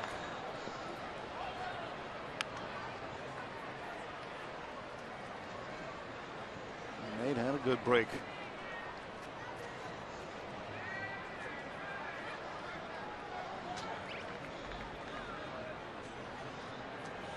McHenry trying to put one in play with one man out in the Pirate half of the fourth inning. Reds have a pair of home runs today, one from Todd Frazier, another from Drew Stubbs. Stubbs was a 2-run homer. Frazier's was a solo shot.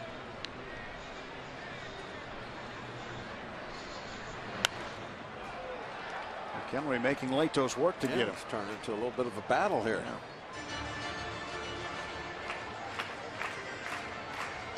Latos trying to put him away with a couple of breaking pitches.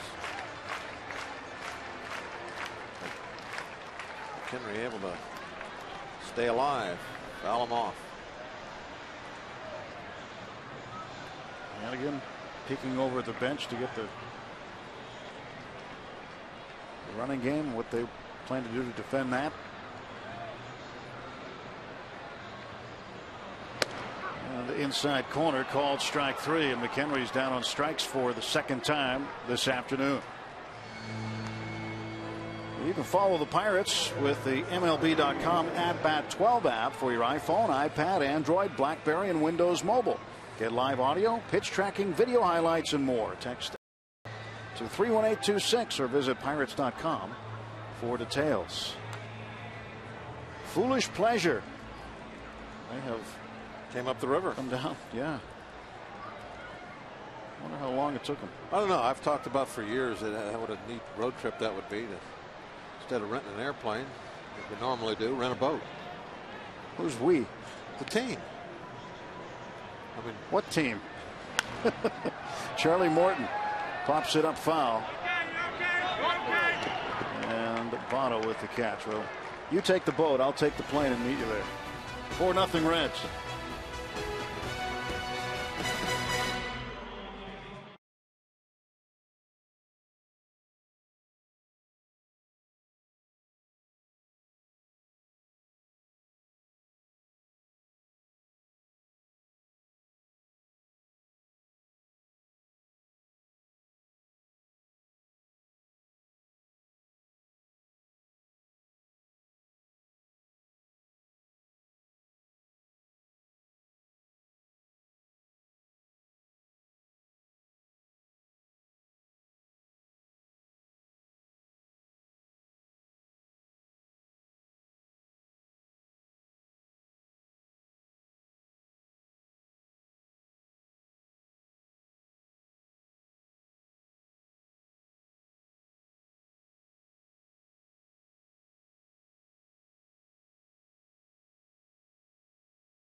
Pirates Baseball on Root Sports is brought to you by Barrel.com.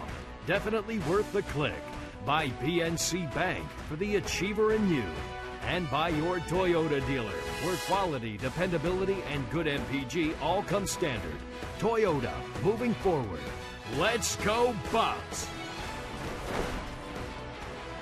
4-0 Cincinnati as we move to the 5th on a Kids Day Sunday afternoon at PNC Park. With Dan Potash and Bob Walk, I'm Tim Everett. Having fun.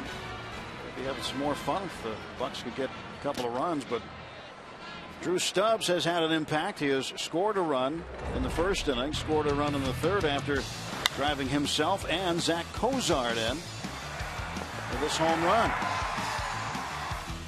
Stubbs, the third home run of the season. Now he's in double digits in RBIs with 10 as he steps to the plate for this at bat against Charlie Morton. 4 for 9 this series.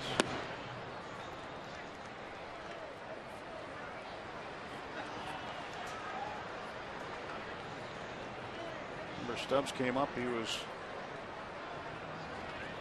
a highly touted player from Texas.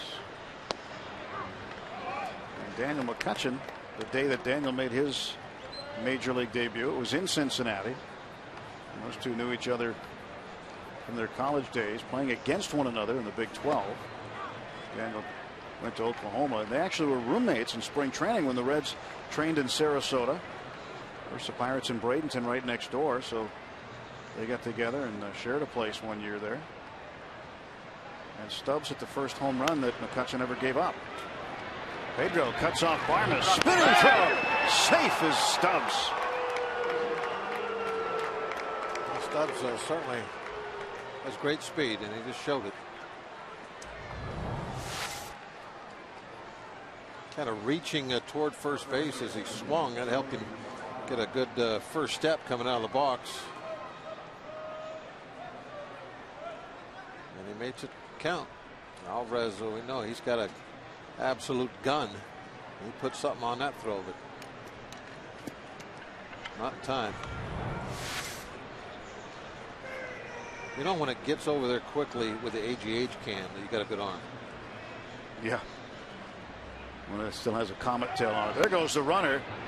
And the throw down, not in time. And Stubbs, a stolen base, his 5th of the year. When they're in that shift and a guy like Stubbs steals, it makes you nervous because if he gets a chance to pop up slide, there's nobody covering third. Well, yeah, watch Barmas. See, Barmas is running right now for third base as fast as he can go. You have to have a shortstop that is thinking out there and knowing what the situation is. And as soon as that throw started going down towards second, Barmas was breaking his for everything he had going to third. We've seen that happen before against the Pirates. Ryan Braun did it and popped up and ran to third. I remember that. And then he tried to do it another time, and was it LaRoche was able to reach out and tag him real quick as he was leaving the bag. Foul ball. Well, we asked our AT&T Mobility trivia question before. It is which Canadian-born player has hit the most home runs in Major League history? And it's not Joey Votto, it's Larry Walker, born in Maple Ridge, British Columbia. 383 career home runs.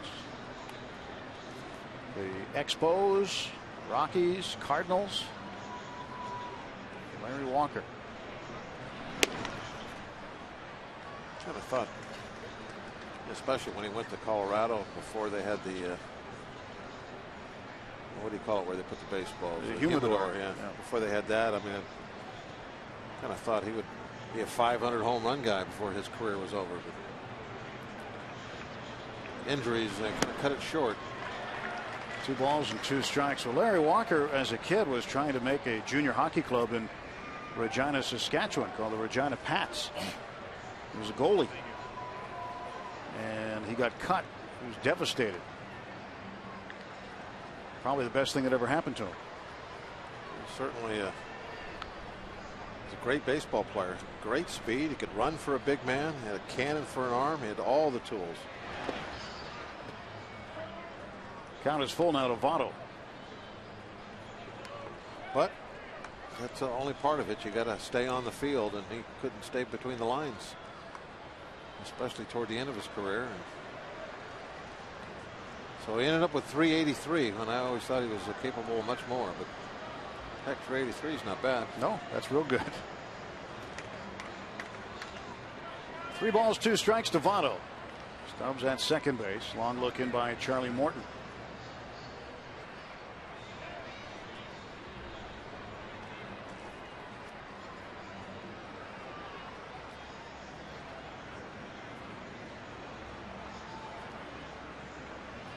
Morton checks Stubbs at second base and now delivers the payoff pitch. Driven to center field and a long run for McLeod. He makes the grab. Stubbs will tag and he'll head to third base. Let's check in with Dan Potash. You guys were talking about Larry Walker and the Regina Pats as far as being a minor league hockey player earlier in his career. Well, former Pirate center fielder Nigel Morgan also played for a short while with the Regina Pats before deciding to make the switch to baseball as well. In fact, every time we see Nigel Morgan with the Milwaukee Brewers, he's always kind of come over and talk about the day he met Sidney Crosby. It's pretty cool. We brought him out there one day for a morning skate / practice, and he had a blast talking about the old days when he used to play hockey. Yeah, he wanted to be in the NHL. In fact, this year, before spring training, he got to skate with the San Jose Sharks. Tony Plush. Infield drawn in, 1 out. Brandon Phillips takes the ball.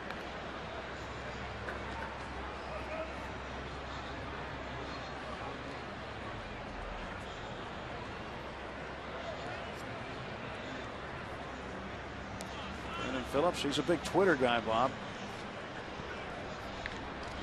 You wouldn't know anything about Twitter, so I just thought I'd bring that up. I heard you guys talking about at dinner that he having a little bit of a Twitter war. Well, this is going to get a run in here as McLeod makes the catch, and Stubbs will score for the 3rd time this afternoon.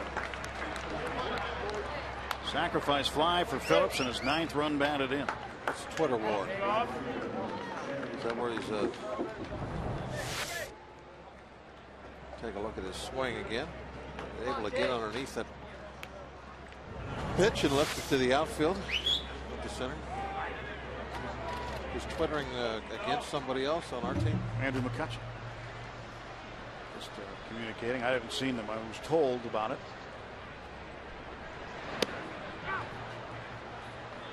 A lot of times it's good natured.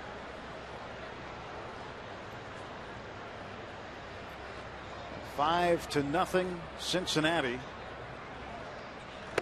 Reds here in the top of the fifth. Jay Bruce with an even count, 1-1. You can follow us on Twitter at Root Sports Pit. There's all kinds of reasons to do so. You can keep up with your favorite teams and see what's happening. And some of the guys from the studio will let you know what their observations are as well, and you can communicate with them at Root Sports Pit on Twitter. Looking at that shot we had there at the river, I think we should go down to Cincinnati canoes. Portage around the locks. Yeah, we were talking about that last inning, and I wasn't clear. You said we should take a road trip to Cincinnati via boat, right? You weren't talking. Yeah. I thought you were talking again about going down to Florida for spring training on a boat. No. We've talked about that. A Cincinnati bunch. would get out one of the big paddle wheelers, and instead of chartering an airplane like we normally do, we charter a paddle wheeler.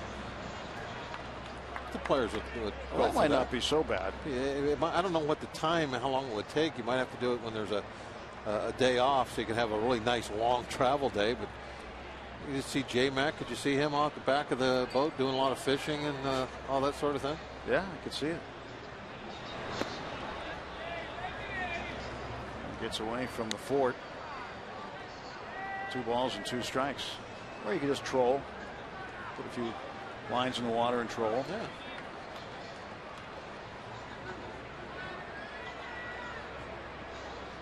Passing the geese. High fly ball to left. Presley fighting the bright blue sky makes the catch. Gorgeous day in Pittsburgh. Score not so good though. 5-0 Reds.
Get him, I'ma get him. My town getting down like James Brown. Got the feeling, the fever for the flavor of a 6th world championship. We've been gone for a minute, now we handling this. PRR to the A to the TES. They call us Bucks cause we money, homie, know we the best. We the Bucks, we gon' get it to this team's incredible.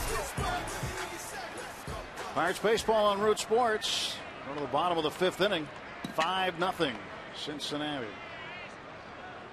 Great shots, PNC Park. Looking over the Allegheny River to get here. Time to get the bats going. Top of the order, Jose Tabata facing Matt Latos. Takes low and in.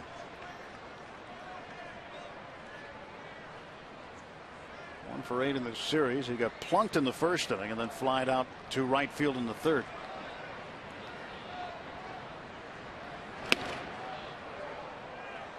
Not his best swing. Oh, and there tied him up a little bit.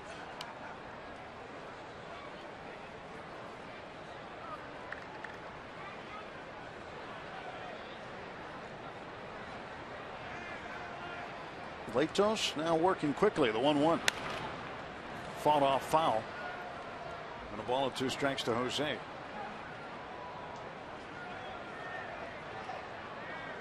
Pirates offensively unable to get much going. It looked like they were going to get a lot going in the bottom of the first inning after Tabata was hit by a pitch. And then with 1 out, a walk to Neil Walker, a walk to Pedro Alvarez. Bases were loaded with 1 down. And there goes Tabata. And then Frazier happened. And that's right. Frazier happened. Frazier saved the day so far. This is a fastball. Right on by. Not much fancy about that. Strikeout number 8 for Latos.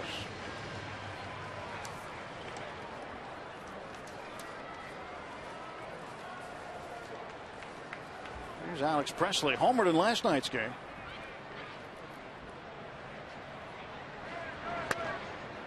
Ball 1.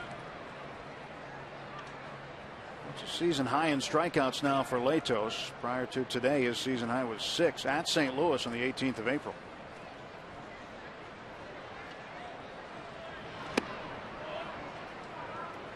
Two 2-0 to Presley. Alex did not start in last night's game. Tabata started in left and Garrett Jones started in right. Clint Hurdle getting both Jones and McGee in the game at the same time, with McGee playing first. They wanted to keep Tabata's bat in there. And Presley had 1 bat. He came 1 at bat rather. He came in as part of a double switch late in the game, and his only at bat put it over the trip total media sign past the 375 mark. Kind of thought maybe he didn't like not starting. Definitely made the most of his 1 attempt.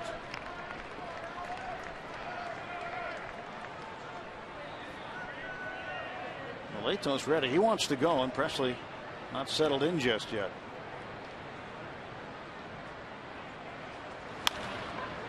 To the right side, and Phillips bobbles it, and Presley's safe.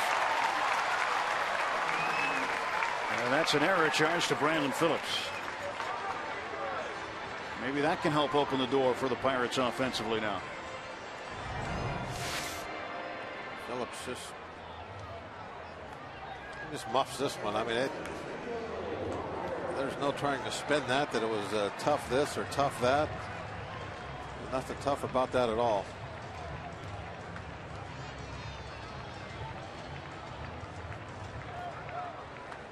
You still can't find handballs.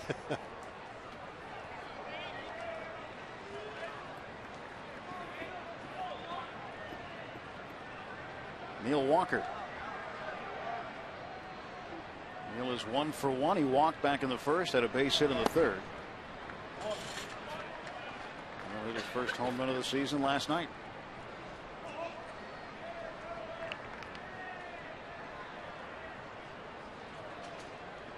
.26 of his 88 pitches were thrown in the bottom of the first inning. Since then has settled down. He came out in the second, struck out the side. Walker, ground ball, and out at second on the force is Presley. Presley is always right there, isn't he? Whether it's first base, second base. That great quickness. No play on the infield is routine when he's involved. Wow. Went by a couple inches.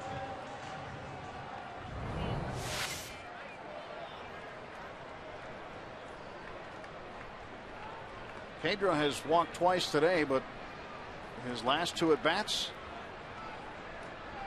in last night's game, he also walked 4 straight at bats. The Reds have put him on.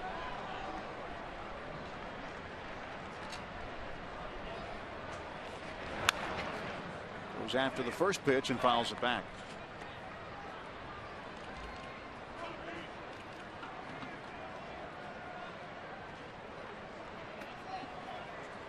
The guy starts feeling more comfortable at the plate. He's been around longer.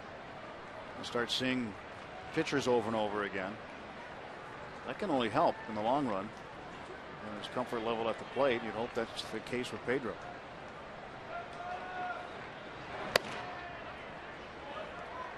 Yeah, I think Pedro's confidence is probably really starting to build over these last couple of weeks. You know, and he's starting to notice that pitchers pitching him a little differently.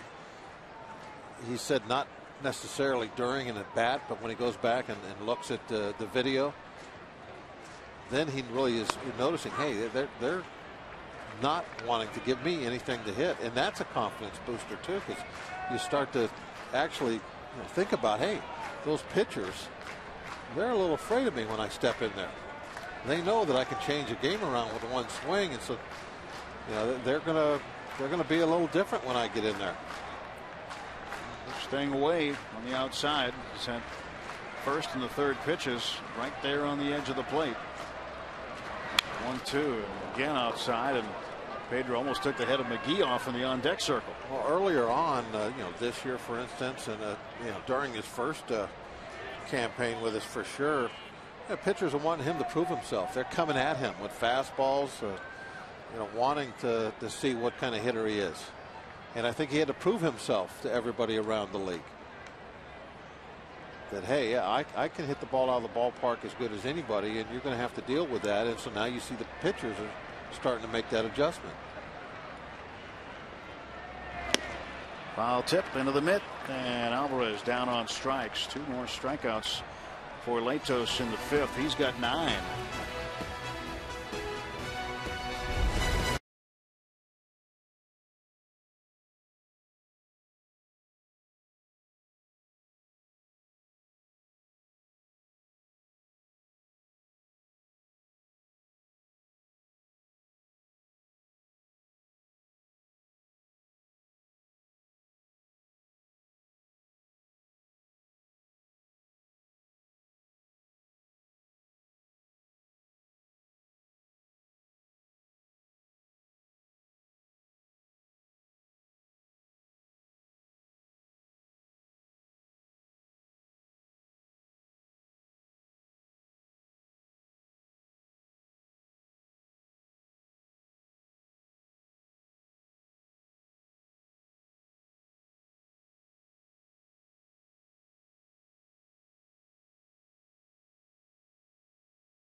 Update. Couple of Brewers are banged up on the DL. Carlos Gomez, center fielder. Shortstop Alex Gonzalez. Justin Morneau is going to be placed on the disabled list tomorrow by the Twins. He's got a sore left wrist. And Houston Street of the Padres strained his right lat. That's short for latissimus dorsi. Just in case. Not a doctor, but I remember that from biology. Latissimus dorsi. Yep, somewhere near your trapezius. Top of the 6th, 5-0. See, it's like right in here, right there, right somewhere in there. Yeah, I'll tell you what, somewhere along the intercostal. What can you do when that's messed up? In baseball, nothing. Can't throw, can't swing. Down to Alvarez, and Heisey is out. Well, there's a few areas that will limit your activity. Ball. Hit hard, scooped up with no problem.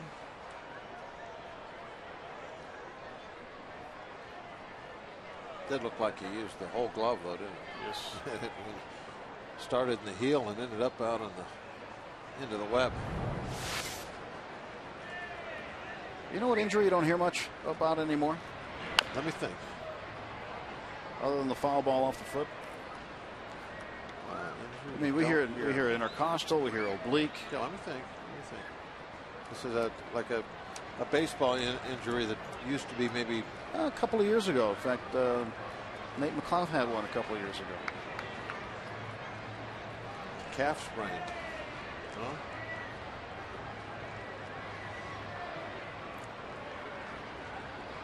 Oh, 1 pitch to Frazier. Low for a ball, 1-1. I don't know. I give up. Sports hernia. You don't hear much about that in baseball anymore. You do it in football. It's kind of like the high ankle sprain. I didn't know I had a high ankle. Just thought I had an ankle, but there's a high ankle sprain. I've heard the term, but I'm not sure what the difference is. We're going to have to get get the glossary out. We got a media guide with a book of terms here. I think it's on page 43. Ben Potenziano, one of the trainers, new on the staff this year. Here's my glasses. I can't see this. To left center, that's toward the notch, and that's going into the notch. Cut off by Presley, and a very long double by Todd Frazier. How about that? 43 glossary. Wow, that ball was just about going to bounce when he hit it. McHenry had his glove touching the dirt in anticipation of making the catch. Frazier dug that one out. Hit it a fur piece. Frazier did. He did, huh? All right, you've dug out the glossary as Ray goes out to have a word with Charlie. And the Pirate bullpen getting active. Right-hander Jared Hughes loosening up. I don't see the high ankle sprain on here. What was the other? The sports hernia. Nope. Can't find it. At sciatic nerve, shin splint, sternum, stress fracture. Word I can't pronounce. Subluxation, I guess that's. Is that the only word you can't pronounce? Oh, you're making fun of me now. No, I'm just saying. You've gone through a long list. Ryan Hannigan takes a strike.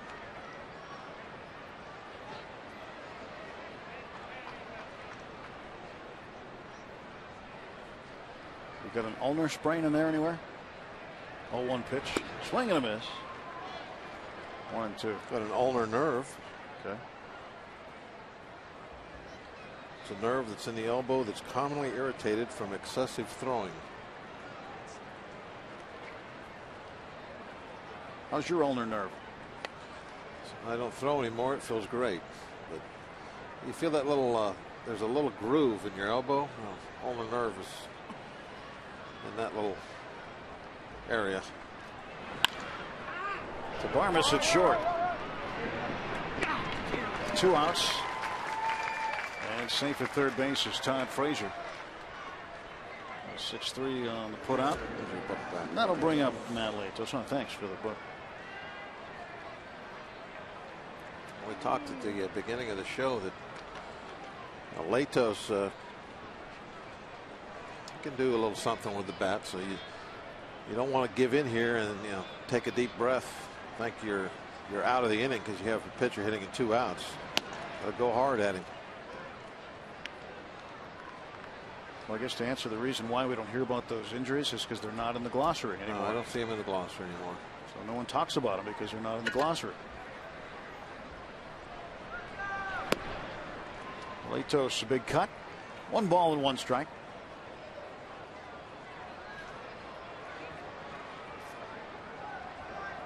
5-0 Cincinnati. We're in the 6th. Game 3 of this 3-game series. Pirates have the day off tomorrow,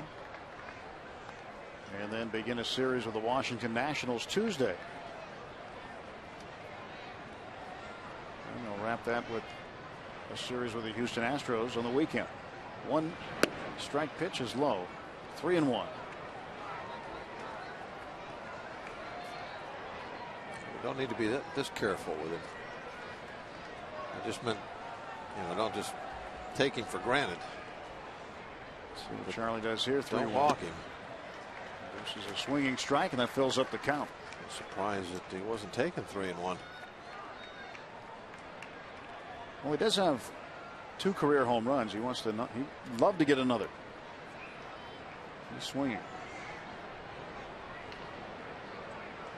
And he struck out. So Morton gets the strikeout of Latos. No runs, 1 hit, and 1 left. Pirates coming to the plate in the bottom of the 6th when we come back to PNC Park.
Pirates Baseball on Root Sports is brought to you by Jeep. Visit Jeep.com to learn more. By AT&T, the nation's largest 4G network. AT&T, rethink possible. And by Levin Furniture. For the best deal on Tempur-Pedic mattresses, shop Levin's. Let's go Bucks! Great shot. Great shot. Great look at the ballpark. Beautiful Sunday afternoon. Thanks to Terry. Terry, don't trip. Welcome back inside PNC Park. Pirates trying to get some runs. Face Matt Latos here in the bottom of the 6th inning, down 5-0. Casey McGee will lead off. Nate McLouth on deck, and Clint Barmas after that. And a strike call to McGee.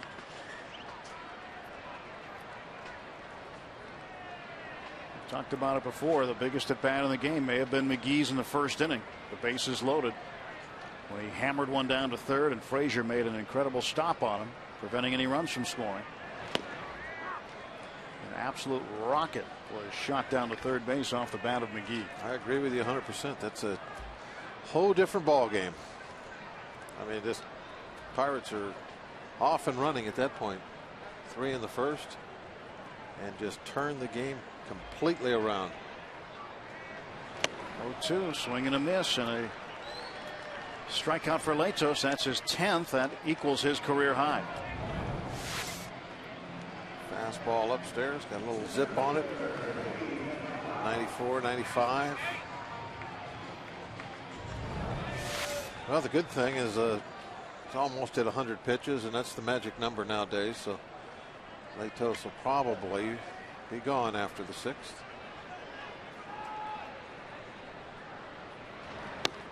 McLeod had a base hit his first time up. Struck out looking with the bases loaded in the first.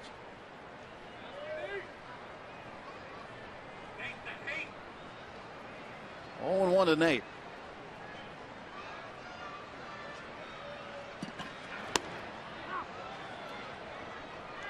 Strike is called, 0-2. So Latos just getting way ahead. He was ahead 0-2 on McGee, now ahead 0-2 on McLeod. Brad Lincoln's up and throwing again. J.J. Hoover pitching in the bullpen for Cincinnati.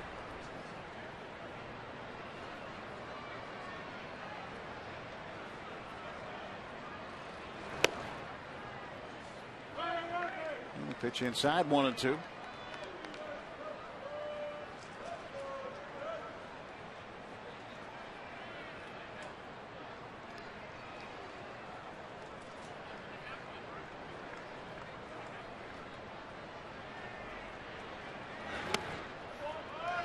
Hannigan slap his glove on the ground, said, keep that ball down here. He threw it where he wanted it. And then after he threw it, he said, hey, good job. It was a ball, but good job. Yeah, see, yeah, you're doing good. 3.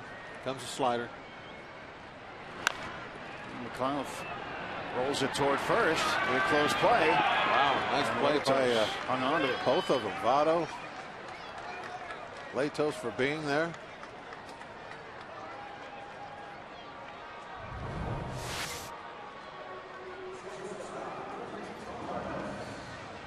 He's topped that off-speed pitch.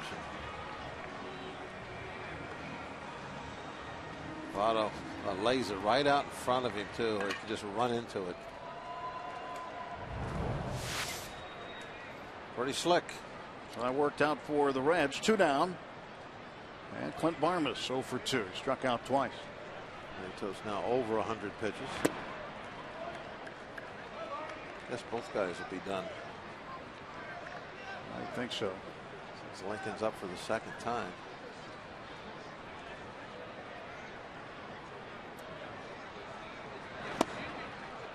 One and 1 now to Barmas. Charlie Morton's spot in the order is a couple of spots away. Barmas up now. McHenry on deck. And Morton's spot due up after that.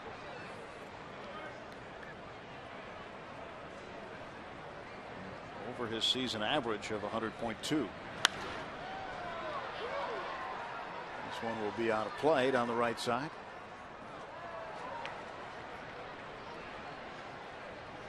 It's 1-2.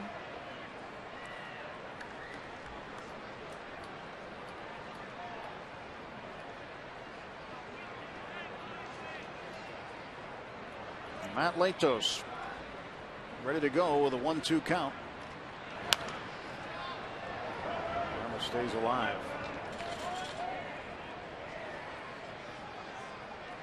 Well, Barmas is a guy who's had his ups and downs already throughout the first month of the season.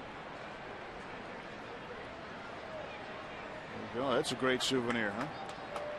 Getting foul ball at the ball game. On Kids Day. And Clint goes down on strikes, and a new career high in strikeouts for Latos with 11. Did it 6 innings. 5-0 Reds. We're headed to inning number 7.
go to the top of the 7th inning. 5 runs on 7 hits. No runs on 2 hits for the Pirates.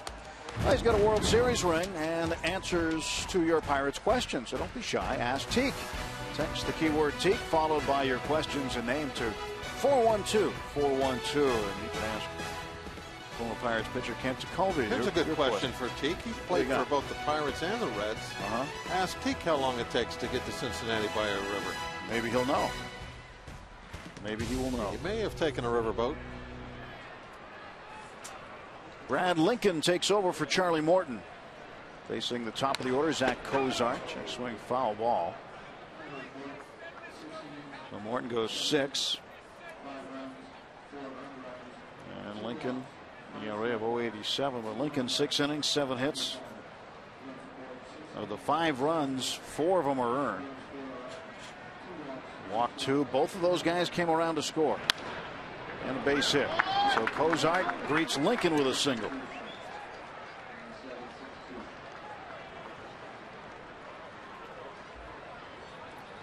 Charlie would strike out 5. 97 pitches for Charlie. Not his best game.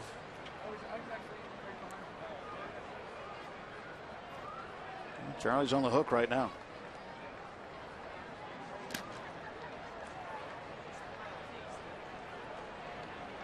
Cozart, the leadoff man, first hit of the day, second time he has reached. He walked in the 3rd, came home on Stubbs' home run. Stubbs has reached all 3 times. He has scored 3 of the 5 Cincinnati runs. Base hit, a home run, and a walk. Stubbs having a good afternoon.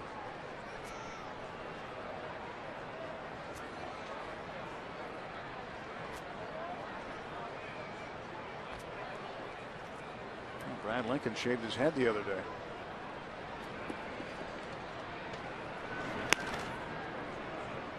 Trying to keep Cozart close.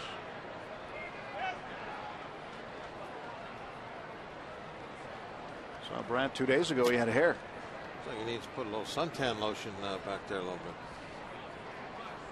No hair covering anything up. Get a little burn out there today, that bright sun. There's a strike. Brad also had a mustache last week. Just changing it up.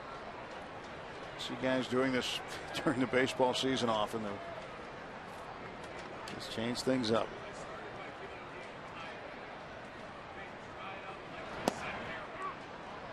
And another strike called. So it's 0-2 on Stubbs.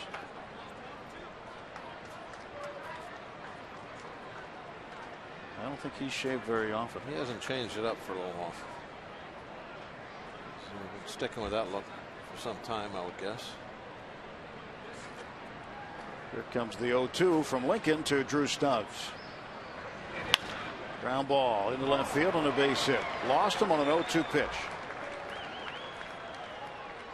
Back-to-back singles to start the 7th for Cincinnati.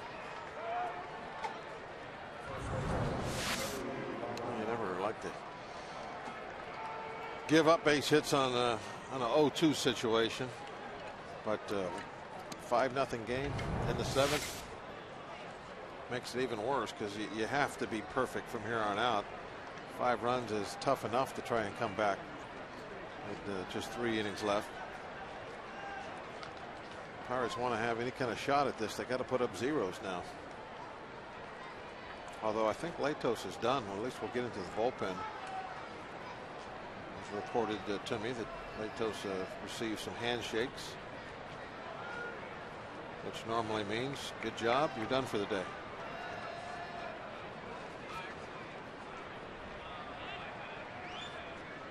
Joey Votto with 2 on and nobody out. That one misses. Now you got to be careful what you ask for too. The Reds bullpen. They lead the National League in ERA. 251. Well, Latos has struck out 11, thrown a 2-hit shutout. They could bring in Goose Gossage right now, and I'd be fine with me. Again, just to change it up. And we're not doing much against Latos. Presley a long run. Runs out of room.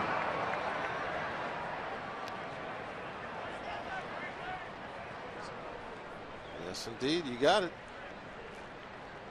We're talking about that today. Be holding that on the ride home. A great one. Dad's got it for safekeeping right now. 1-1 to Votto.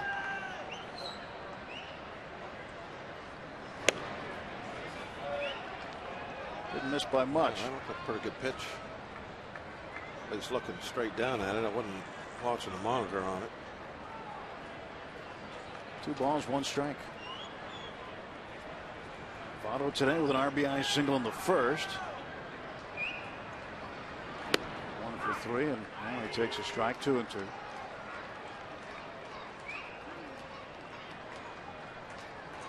How long did you say that contract is? 12 years? 12 years. And it's an extension, so he's still under his current contract for another 2 years. So in all, 14 more years he owes to the Reds. And he strikes out looking. Backdoor breaking ball from Brad Lincoln. He did not agree with that. See him shaking his head a little bit. No argument, but you can tell he didn't like it. You know, though, he got a pitch early on. That fastball inside should have been a strike, called a ball. So sometimes you get a call, sometimes you don't. That's baseball.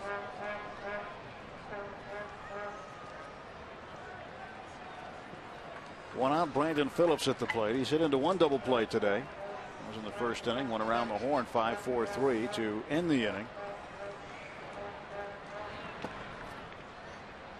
And McHenry keeps it in front.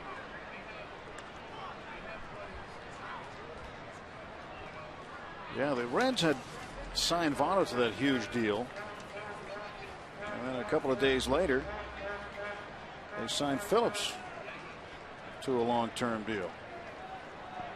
Well, 6 days afterward, they signed him to a 6-year contract, and Phillips now locked up through 2017.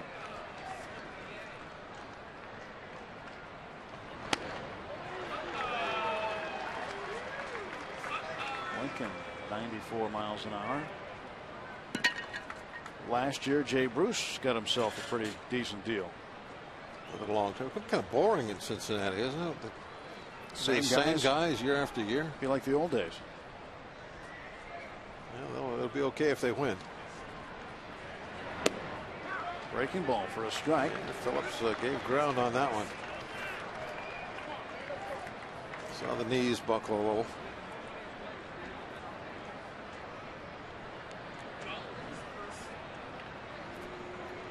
Talking about Bruce, he's locked up to 2016. Club option for 2017.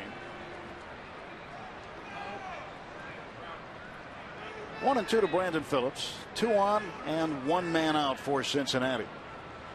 Top of the 7th inning. Single runs in the first, second, and fifth. 2 runs in the third. Pirates bats have been quiet today. Just 2 hits off of the starter Matt Latos, who struck out a career high 11. There's a ground ball slowly hit to Barmas. He'll go to second for 1. That's all they'll get. Phillips aboard on the fielder's choice. And there are now 2 men gone. Down to third base, Cozart.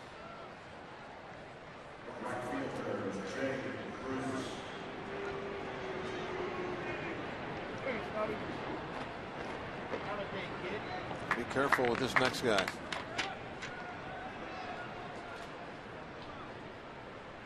Bruce is tough. Today 1 for 3. You're down by 5. You got a right-hand hitter sitting on deck. I just don't mean not to throw him a strike at all, but especially if you get ahead, you got to be very careful and make sure he hits your pitch. Well, Bruce has hit for the series cycle. During the series, he's got a single, double, triple, and a home run. Had a triple last night. Game 1 Friday, had a double and a homer, and he's got a single here today.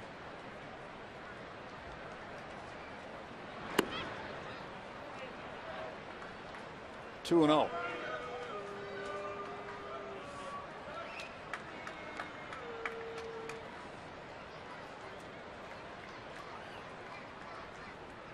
Jay Bruce, big man, still has a lot in front of him.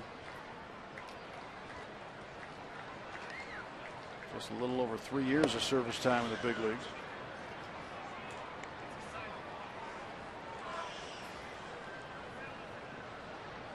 From Beaumont, Texas. 6'3" and 225, just 25 years old. Good numbers in his career. 108 home runs. There's a strike at the knees, 3-1.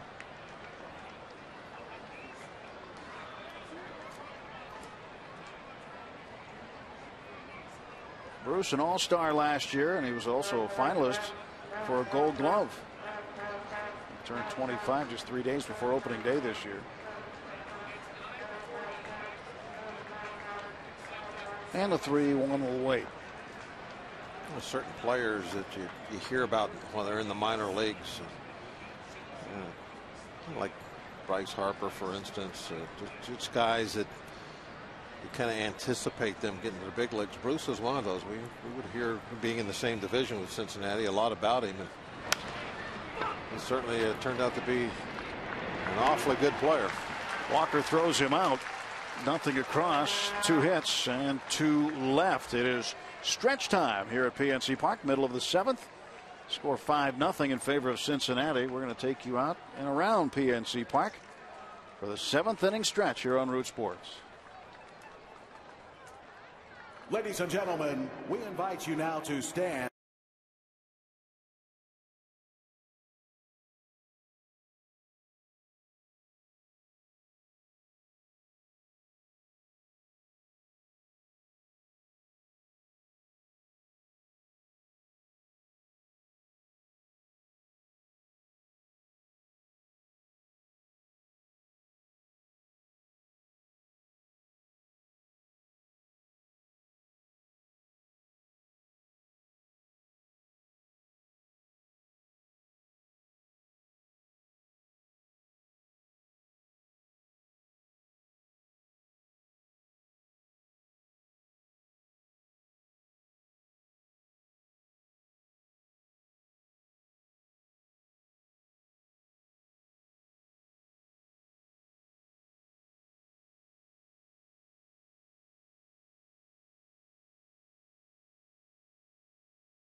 Sights from today's game via the AGH can. Great day to be on the river. 5-0 Reds. Pirates offense has been dormant here today. J.J. Hoover comes on now to take over for Matt Latos. Got a Republican matchup here. Hoover versus Lincoln. That's right.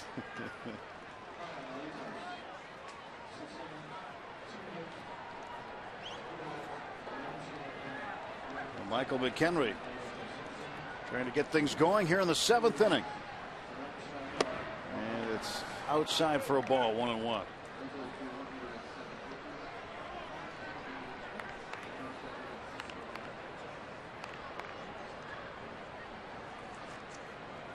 For 2 today for McHenry. He fouls it back. Ball and 2 strikes.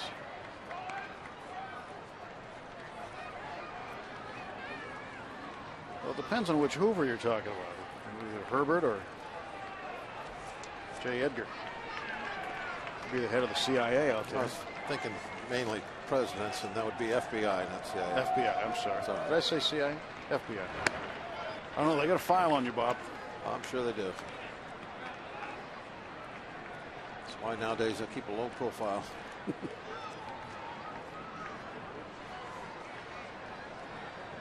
2-2. McHenry solidly struck, but right at Cozart. It gets through his legs. An error charge to Zach Cozart, and the Pirates with a base runner to lead off the 7th. A couple of errors for each team.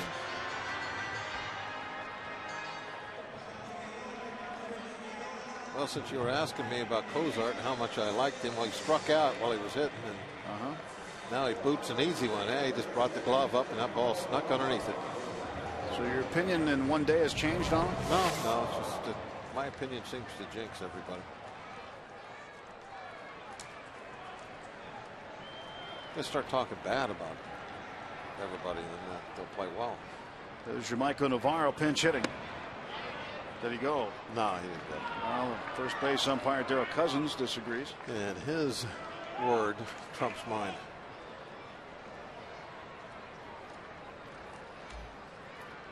Navarro 2 for 8 as a pinch hitter.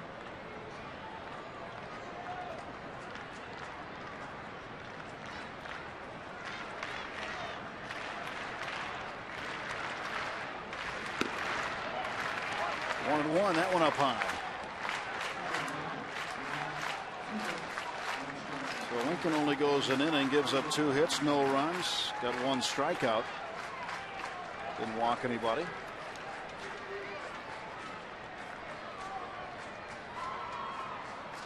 And now Navarro with nobody out and a runner at first against J.J. Hoover.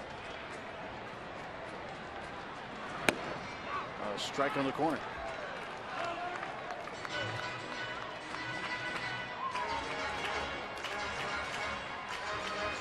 In the Hall of Fame club.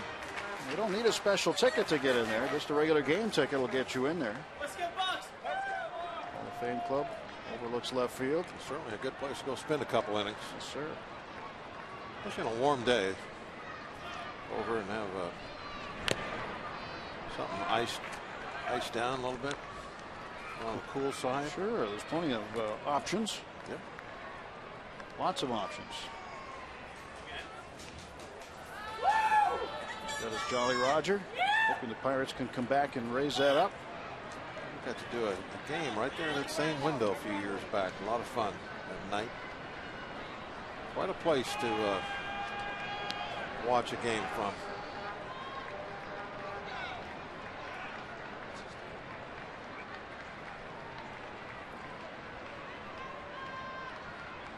J.J. Hoover, 1-2 pitch, and Navarro foul tips it into the glove of Hannigan for a strikeout. And Hoover, a local product from Elizabeth Forward High School here in the area. Good velocity on that fastball. A little upstairs. 94.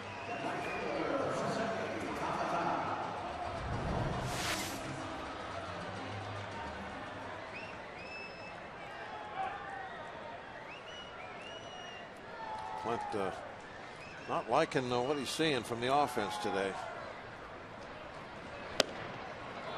Way too many strikeouts.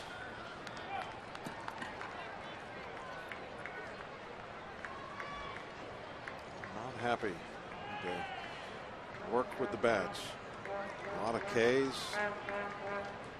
Only a couple of hits. Another swing and a miss. Tabata taking the kind of swing that, well, under another circumstance might change the game, but down by 5 runs. Not going to do it. Need some base runners here. Jared Hughes back up in the bullpen for the Pirates. Hoover's pitch. Missed 2-1. Hoover originally property of the Braves. 2008. Was taken out of Calhoun Community College, which is in Alabama. This one toward the middle and through for a base hit. And McHenry will turn second, head for third, and the Pirates with runners at the corners and 1 out.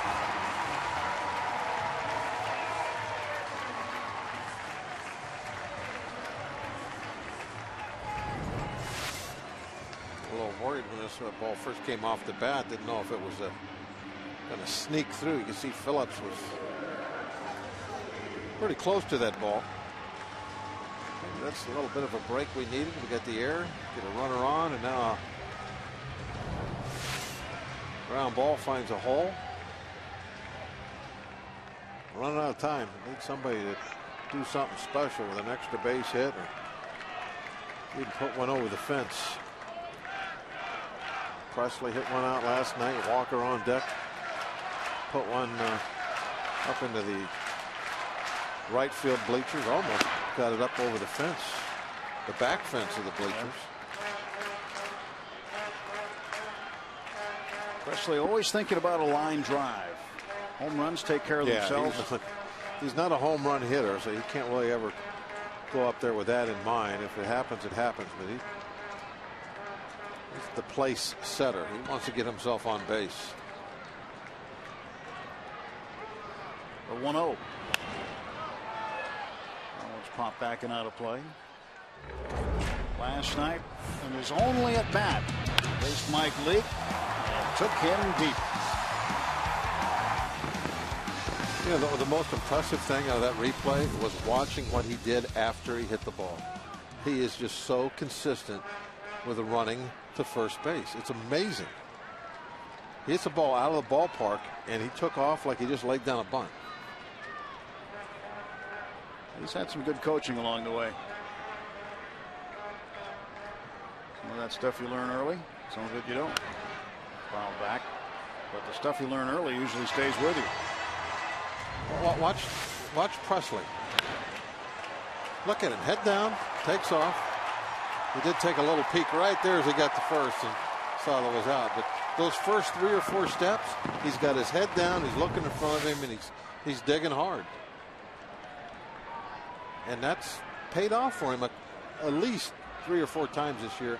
And bang bang plays at first base on just routine ground balls that he has beat out because he never takes anything for granted. He's going 100% out of that box. Goes down looking here. I think I did it again, didn't I? I am the biggest jinx today. Is that whoa, boy, that's barely on the edge of the strike zone. Borderline pitch. J.J. Hoover is going to be taken out by Dusty Baker. Hoover acquired on the 1st of April from the Braves for Juan Francisco. And the Pennsylvania native has a brief outing here. And now the flamethrower, Aroldis Chapman, heading to the mound.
7th inning.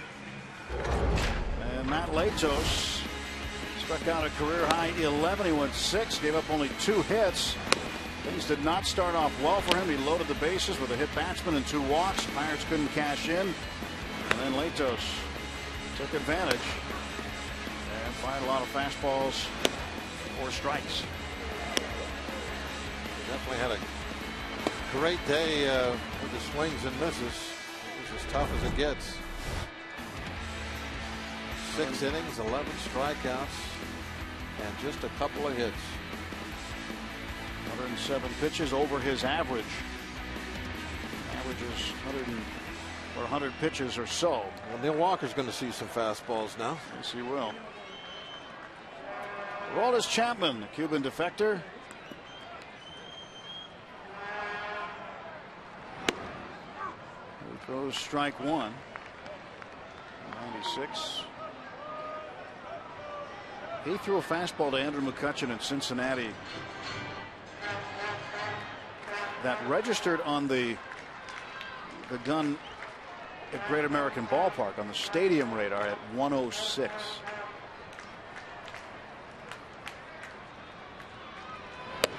I asked Jeff Bannister, bench coach, I said, have you ever seen anybody throw 106 before? He said, nope, and I still haven't. Telling me he thought didn't believe it, the gun was juiced up.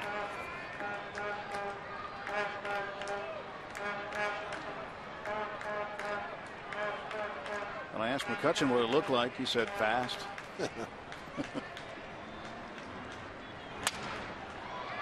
It's a broken bat right there.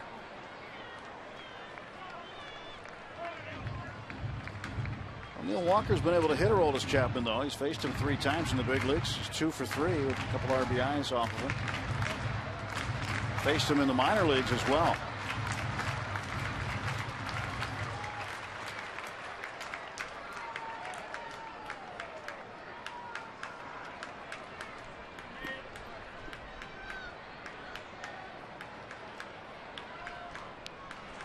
So Chapman against Neil Walker, 1 ball, 2 strikes, runners on the corners, and 2 down.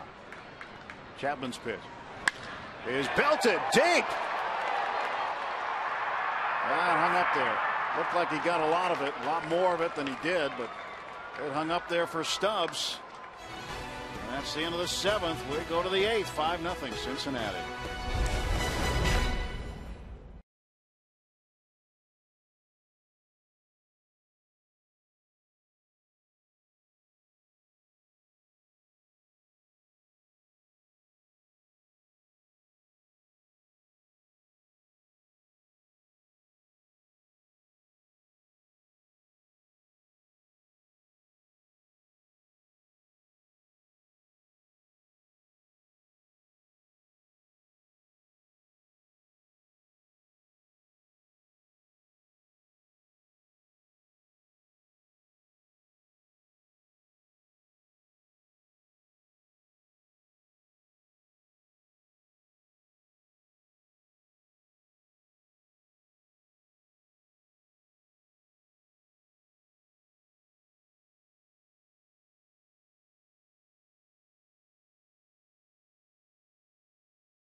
The Bucks battle the Houston Astros at 7:05. Take home the only bobblehead of the season.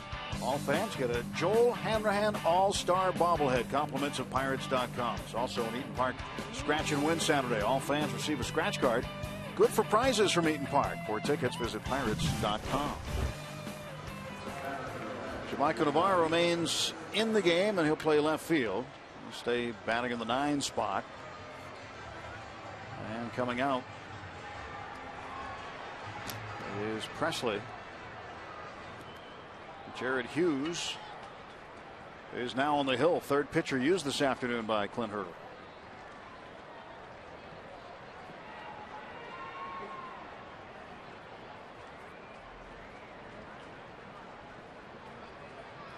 .6'7" right-hander out of Southern California gets set to face Heise, who drills a base hit to left on the first pitch he sees. Heise's first hit of the afternoon. He's 1 for 4.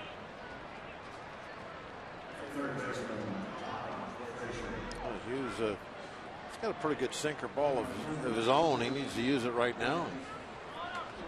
See if he can get today's hero to hit into a double play. Todd Frazier, a home run and a double. He also hit the ball very deep to right field in the 4th inning. And the biggest impact might not be anything he did with the bat in his hand, but with the glove. And making that catch at the 1st inning. Casey McGee just belted one down the third base line, but Frazier laid out and caught it. With the bases loaded. 1-1.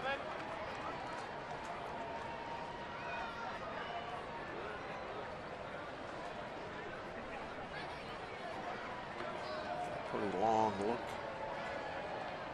down to third base coach. See what he saw. Nothing. Well, you wouldn't think Mark Berry would be giving him anything here with a 5-run lead in the 8th. No, just a hit sign. Be about it.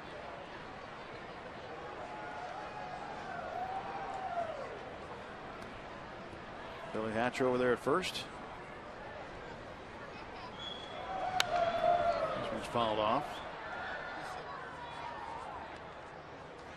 First base coach Billy Hatcher. The Pirate for a short time. Pretty darn good player.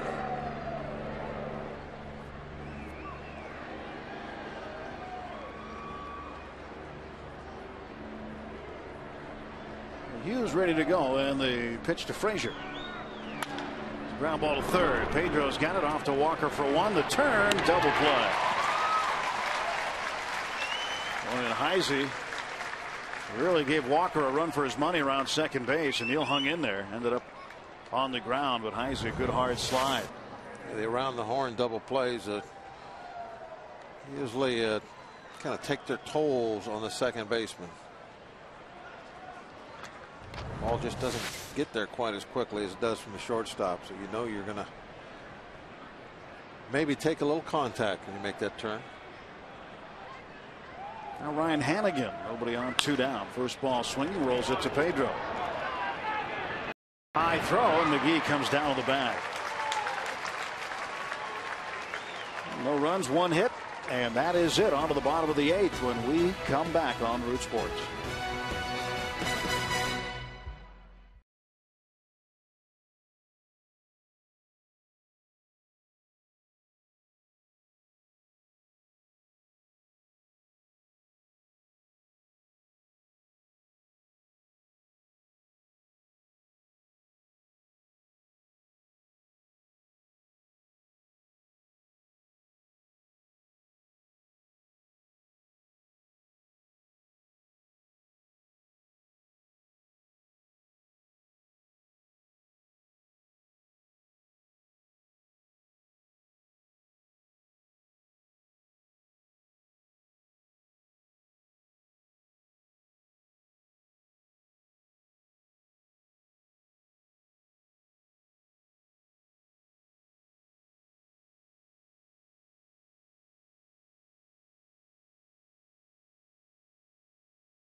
Road Ahead brought to you by Nissan. The Washington Nationals will be in town starting Tuesday night. Edwin Jackson against A.J. Burnett.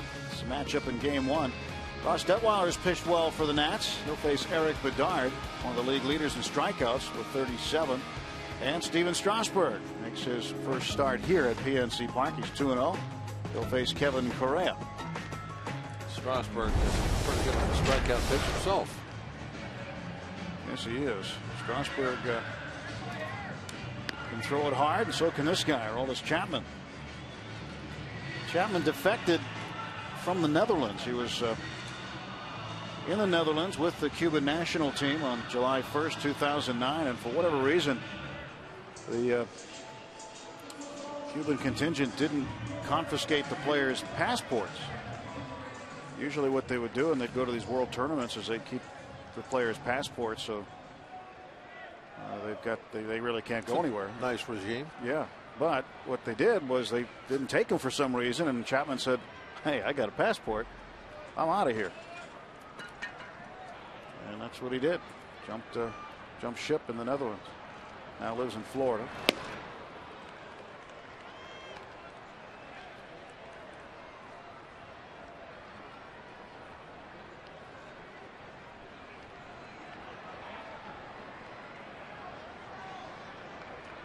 Pedro's 0 for 1 today. 2 walks. And he takes a strike. Off speed pitch from Chapman.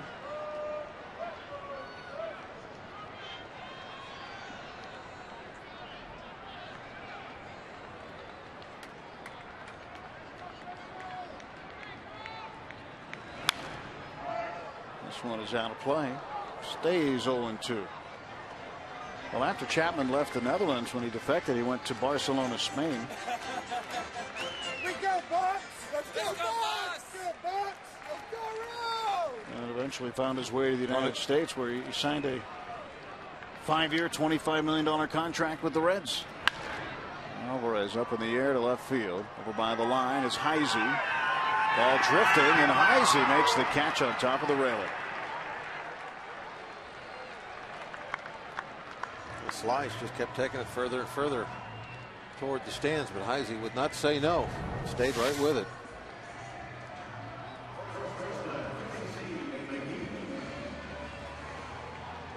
Nice play. Got the old Ozzie Smith 6-finger glove going. See that? He's got the hole, but doesn't use his finger. I see that the web looks like just another finger. Yeah. 6-finger model.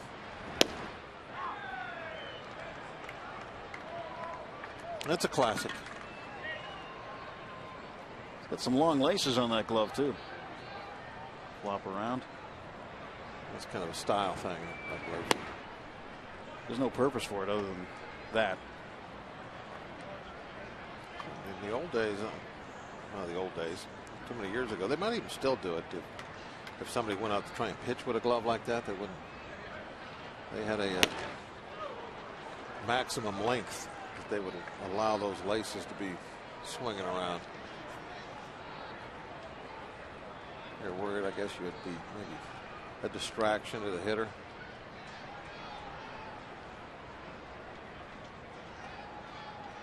There's the 1-2 pitch. I wonder where Chapman will eventually wind up at. You know, as far as position-wise. Well, you'd think he'd end up being a closer at some point. There's been talk of trying to make him into a starter also.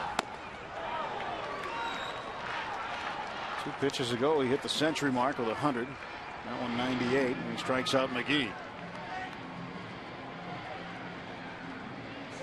Garrett Cole, Pirates' first-round draft choice. #1 pick overall. He hits 98 with regularity today against the Tampa Yankees, pitching for the Bradenton Marauders.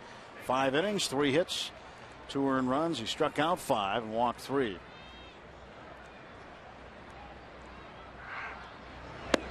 McLeod takes a strike. And they're playing in the 11th inning against Tampa, and it's tied at 6.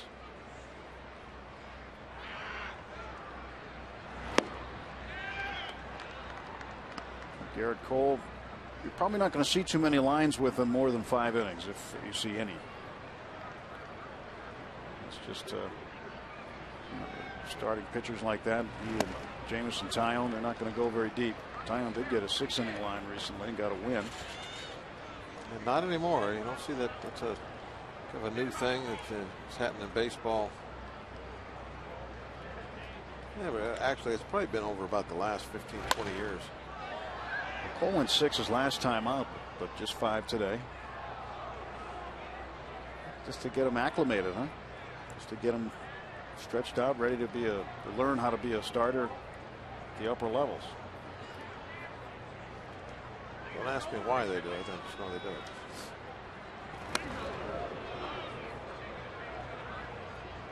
Again, times have changed. When you're in the minor leagues, they just said, here's the ball, go pitch. And if you're winning and you're doing well, we'll let you know when you're coming out, right? Yeah, that's kind of the way it was back then. You pitch many complete games in the lower minors? I don't really recall, to be honest with you.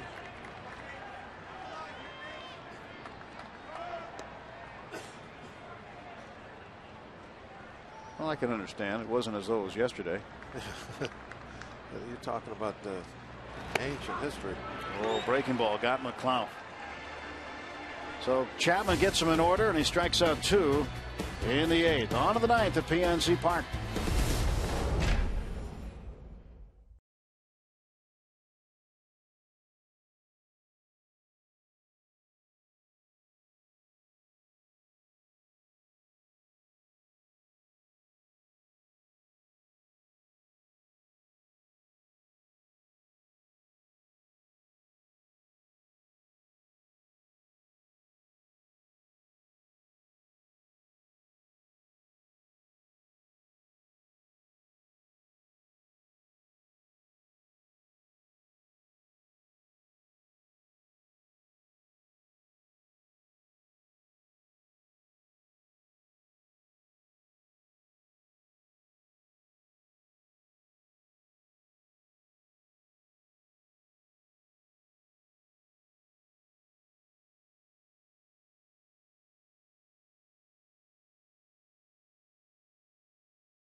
The Reds, no runs on 3 hits for the Pirates. Pirates have been stymied today. Matt Latos, a career high 11 strikeouts. J.J. Hoover came in, struck out 2, and Aroldis Chapman has struck out 2 as well. But Willie Harris will pinch hit against Jared Hughes to start the 9th.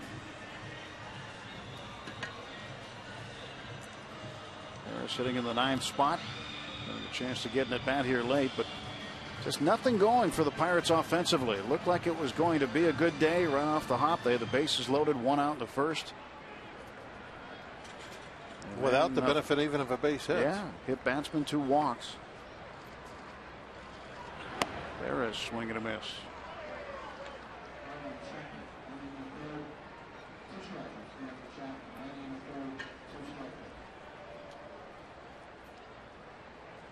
Willie Harris hitting .088 on the year.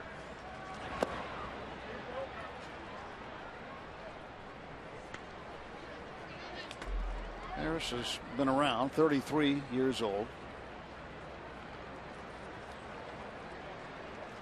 He has been with a number of different clubs. Baltimore, for the White Sox for a while. Spent a season in Boston, another season in Atlanta. Spent 3 years with the Washington Nationals, and last year with the Mets. Rips this one down the right side, but it's foul.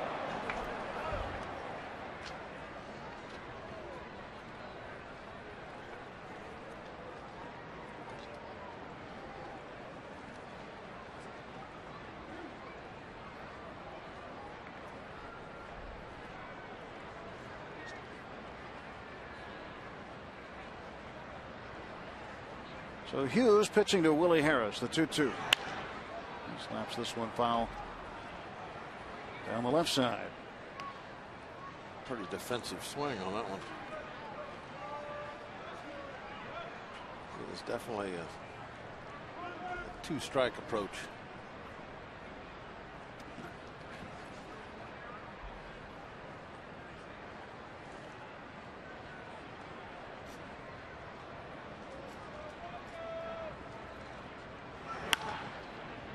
Down to second base. And Neil Walker will throw him out. So one gone for the Reds in the ninth. Back to the top of the order, and Zach Cozart. Cozart 1 for 3 with a walk. He scored a run today.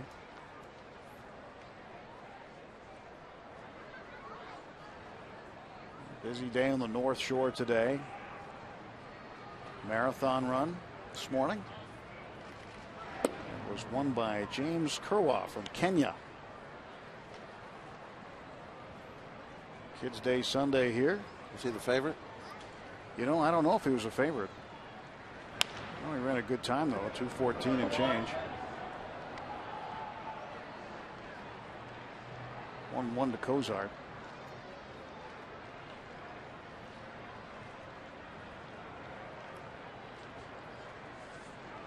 Folks heading out early. 1-1 is low and away. 2 balls and a strike. I don't know what the first guy's time was. What do you mean the first guy? You know, the guy that ran from Marathon to Athens. You mean the first guy? Yeah. The first guy. That's why they call it the Marathon. Yeah. I don't know what his time was. I don't know if he had a time. I think he was just happy he wasn't killed along the way. Well, he died when he got there. Yeah, well, he made it. Yeah, he made it. Took a lot out of him. So his time was inconsequential.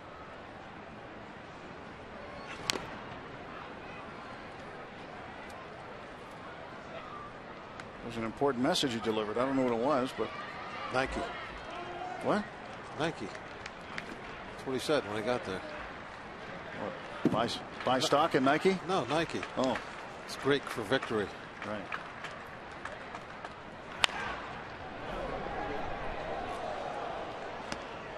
That was all he said? Yeah, and then dropped that. Done. Job over. Mission accomplished. Time expired. And that's the beginning of the marathon race.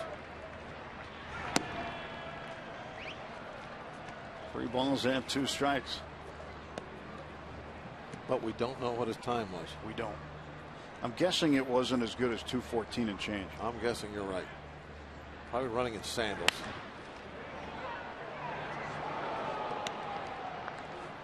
Another souvenir.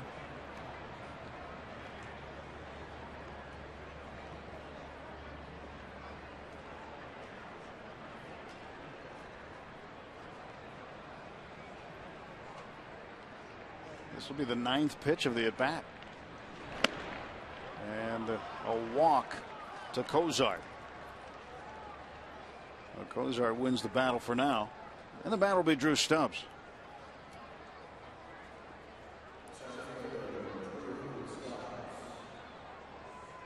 Stubbs having a day.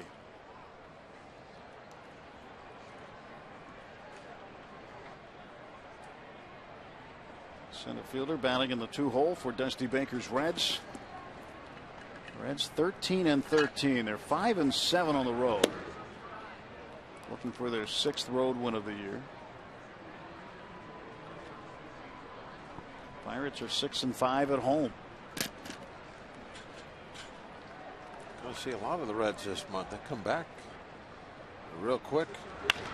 Ground ball to third. Alvarez has it. Fires on to Walker for one. The turn didn't get him.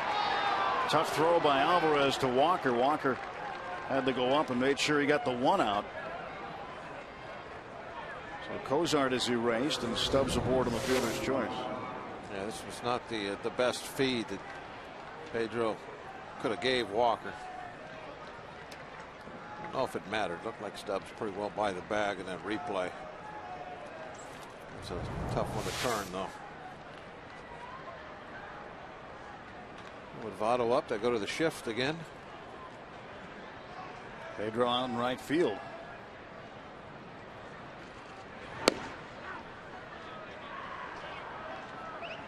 Had this situation earlier in the game, in the first inning actually. Stubbs did take off after the ball was thrown away. And the same situation in the fifth, when Stubbs led off with an infield single and did steal second base. Walker had to cover the bag with Votto up. And Barmes, who was all alone on the left side of the infield, started to break for third in case Stubbs decided to pop up and head for third, which is uncovered.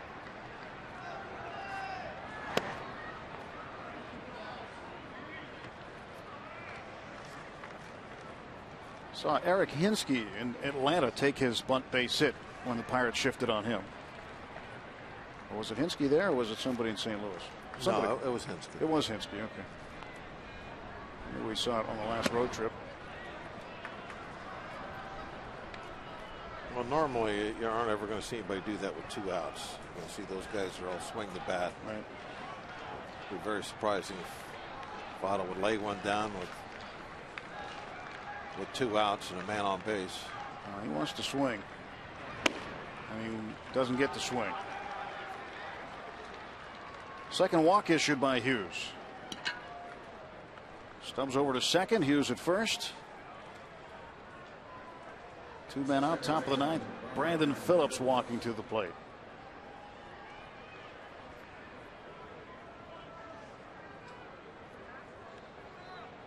See Phillips rather drawing the line in the batter's box.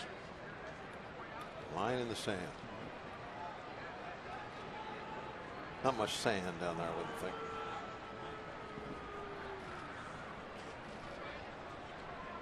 The dirt, probably a very special secret formula. Special mix. It's fouled back.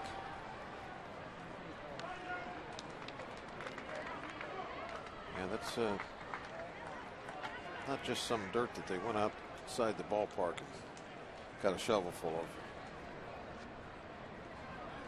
So 2 areas that really see a ton of work is that pitcher's mound and those batter's boxes.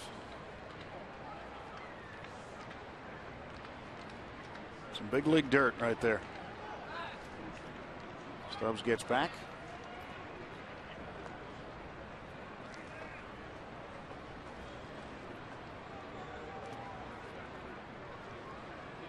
San Francisco leading Milwaukee again. They were early in that ball game, but the Giants going for a sweep over the Brewers today. Popped him up. And this one will be chased by McHenry, but it's well up into the seats. A little bit of a battle back in the Alexis seats to see who could come away with a souvenir. There's your boat, Bob. Is that the one you want to take to Cincinnati on a road trip? We need a little bigger one than Duchess? that. A little bigger one than that, maybe. If we're going to do it, let's do it right. The Majestic. Majestic's big. A lot of room on that one. Duchess a little smaller. 0-2 coming. And Phillips looks at one low. 1 ball, 2 strikes. Due up for the Pirates, Clint Barmes, McHenry, and Navarro, 7, 8, 9. They will bat in the bottom of the 9th inning. Trailing 5-0 today. Reds with 10 hits, Pirates with only 3.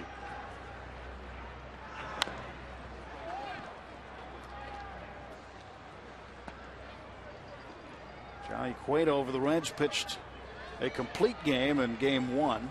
On Friday night. That was 6-1. Cueto went to 4-0 with the win. Beat Kevin Correa. Last night, James McDonald was the winner over Mike Leake. McDonald 2-1. Leake drops to 0-4.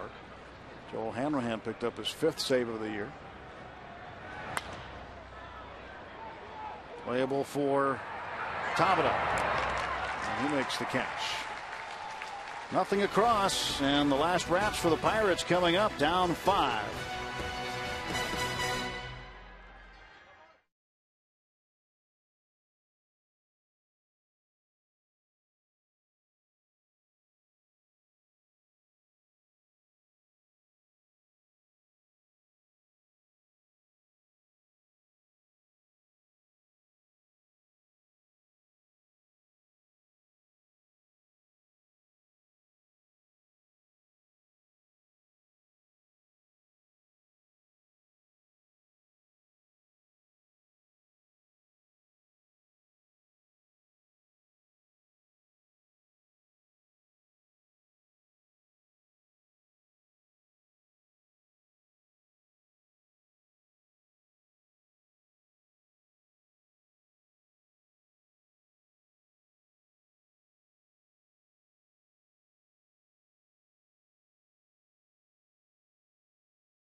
as they try to come back somehow.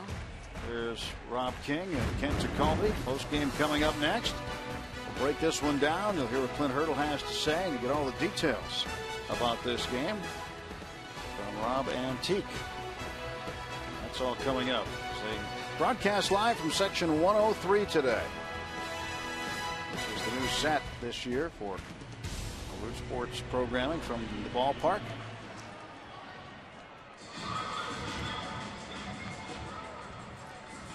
New pitcher is on now, Alfredo Simon. You have to be down at the ballpark after a ball game. Go down and say hi and watch them live. Kind of a neat thing to do. Yeah, they love the company. So Simon will pitch here to a pinch hitter, Josh Harrison. Harrison hitting for Barmas. Barmas, tough day. He struck out 3 times, and Harrison fouls this one back.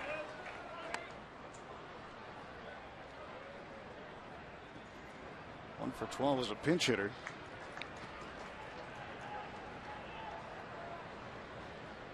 And the 0-1 coming.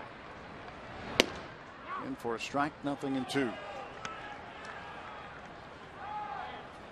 Harrison, not real tall. That one just barely got in there.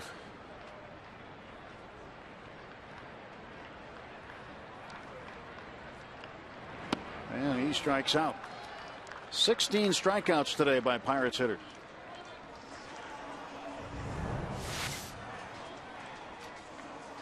See that number 2 pitch. Barely got in the top. Swing and a miss on number 3. How many did the Pirates strike out the other day? Most in history for the Buccos in a 9-inning game. 17, wasn't it? Mm-hmm. And Bedard had 7 in a row in that game. Johnny Cueto got the win Friday night. Struck out only 4. Scattered 7 hits. McHenry takes strike 1. So Simon comes in. He's thrown 4 straight strikes.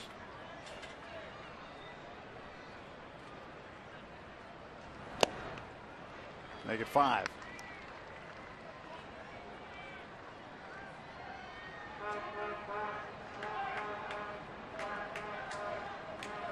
Michael McHenry getting the start here today, going to Root. Hitting here in the bottom of the 9th inning with 1 out. And he strikes out. 6 pitches, 2 strikeouts for Alfredo Simon. Jermichael Navarro will bat next.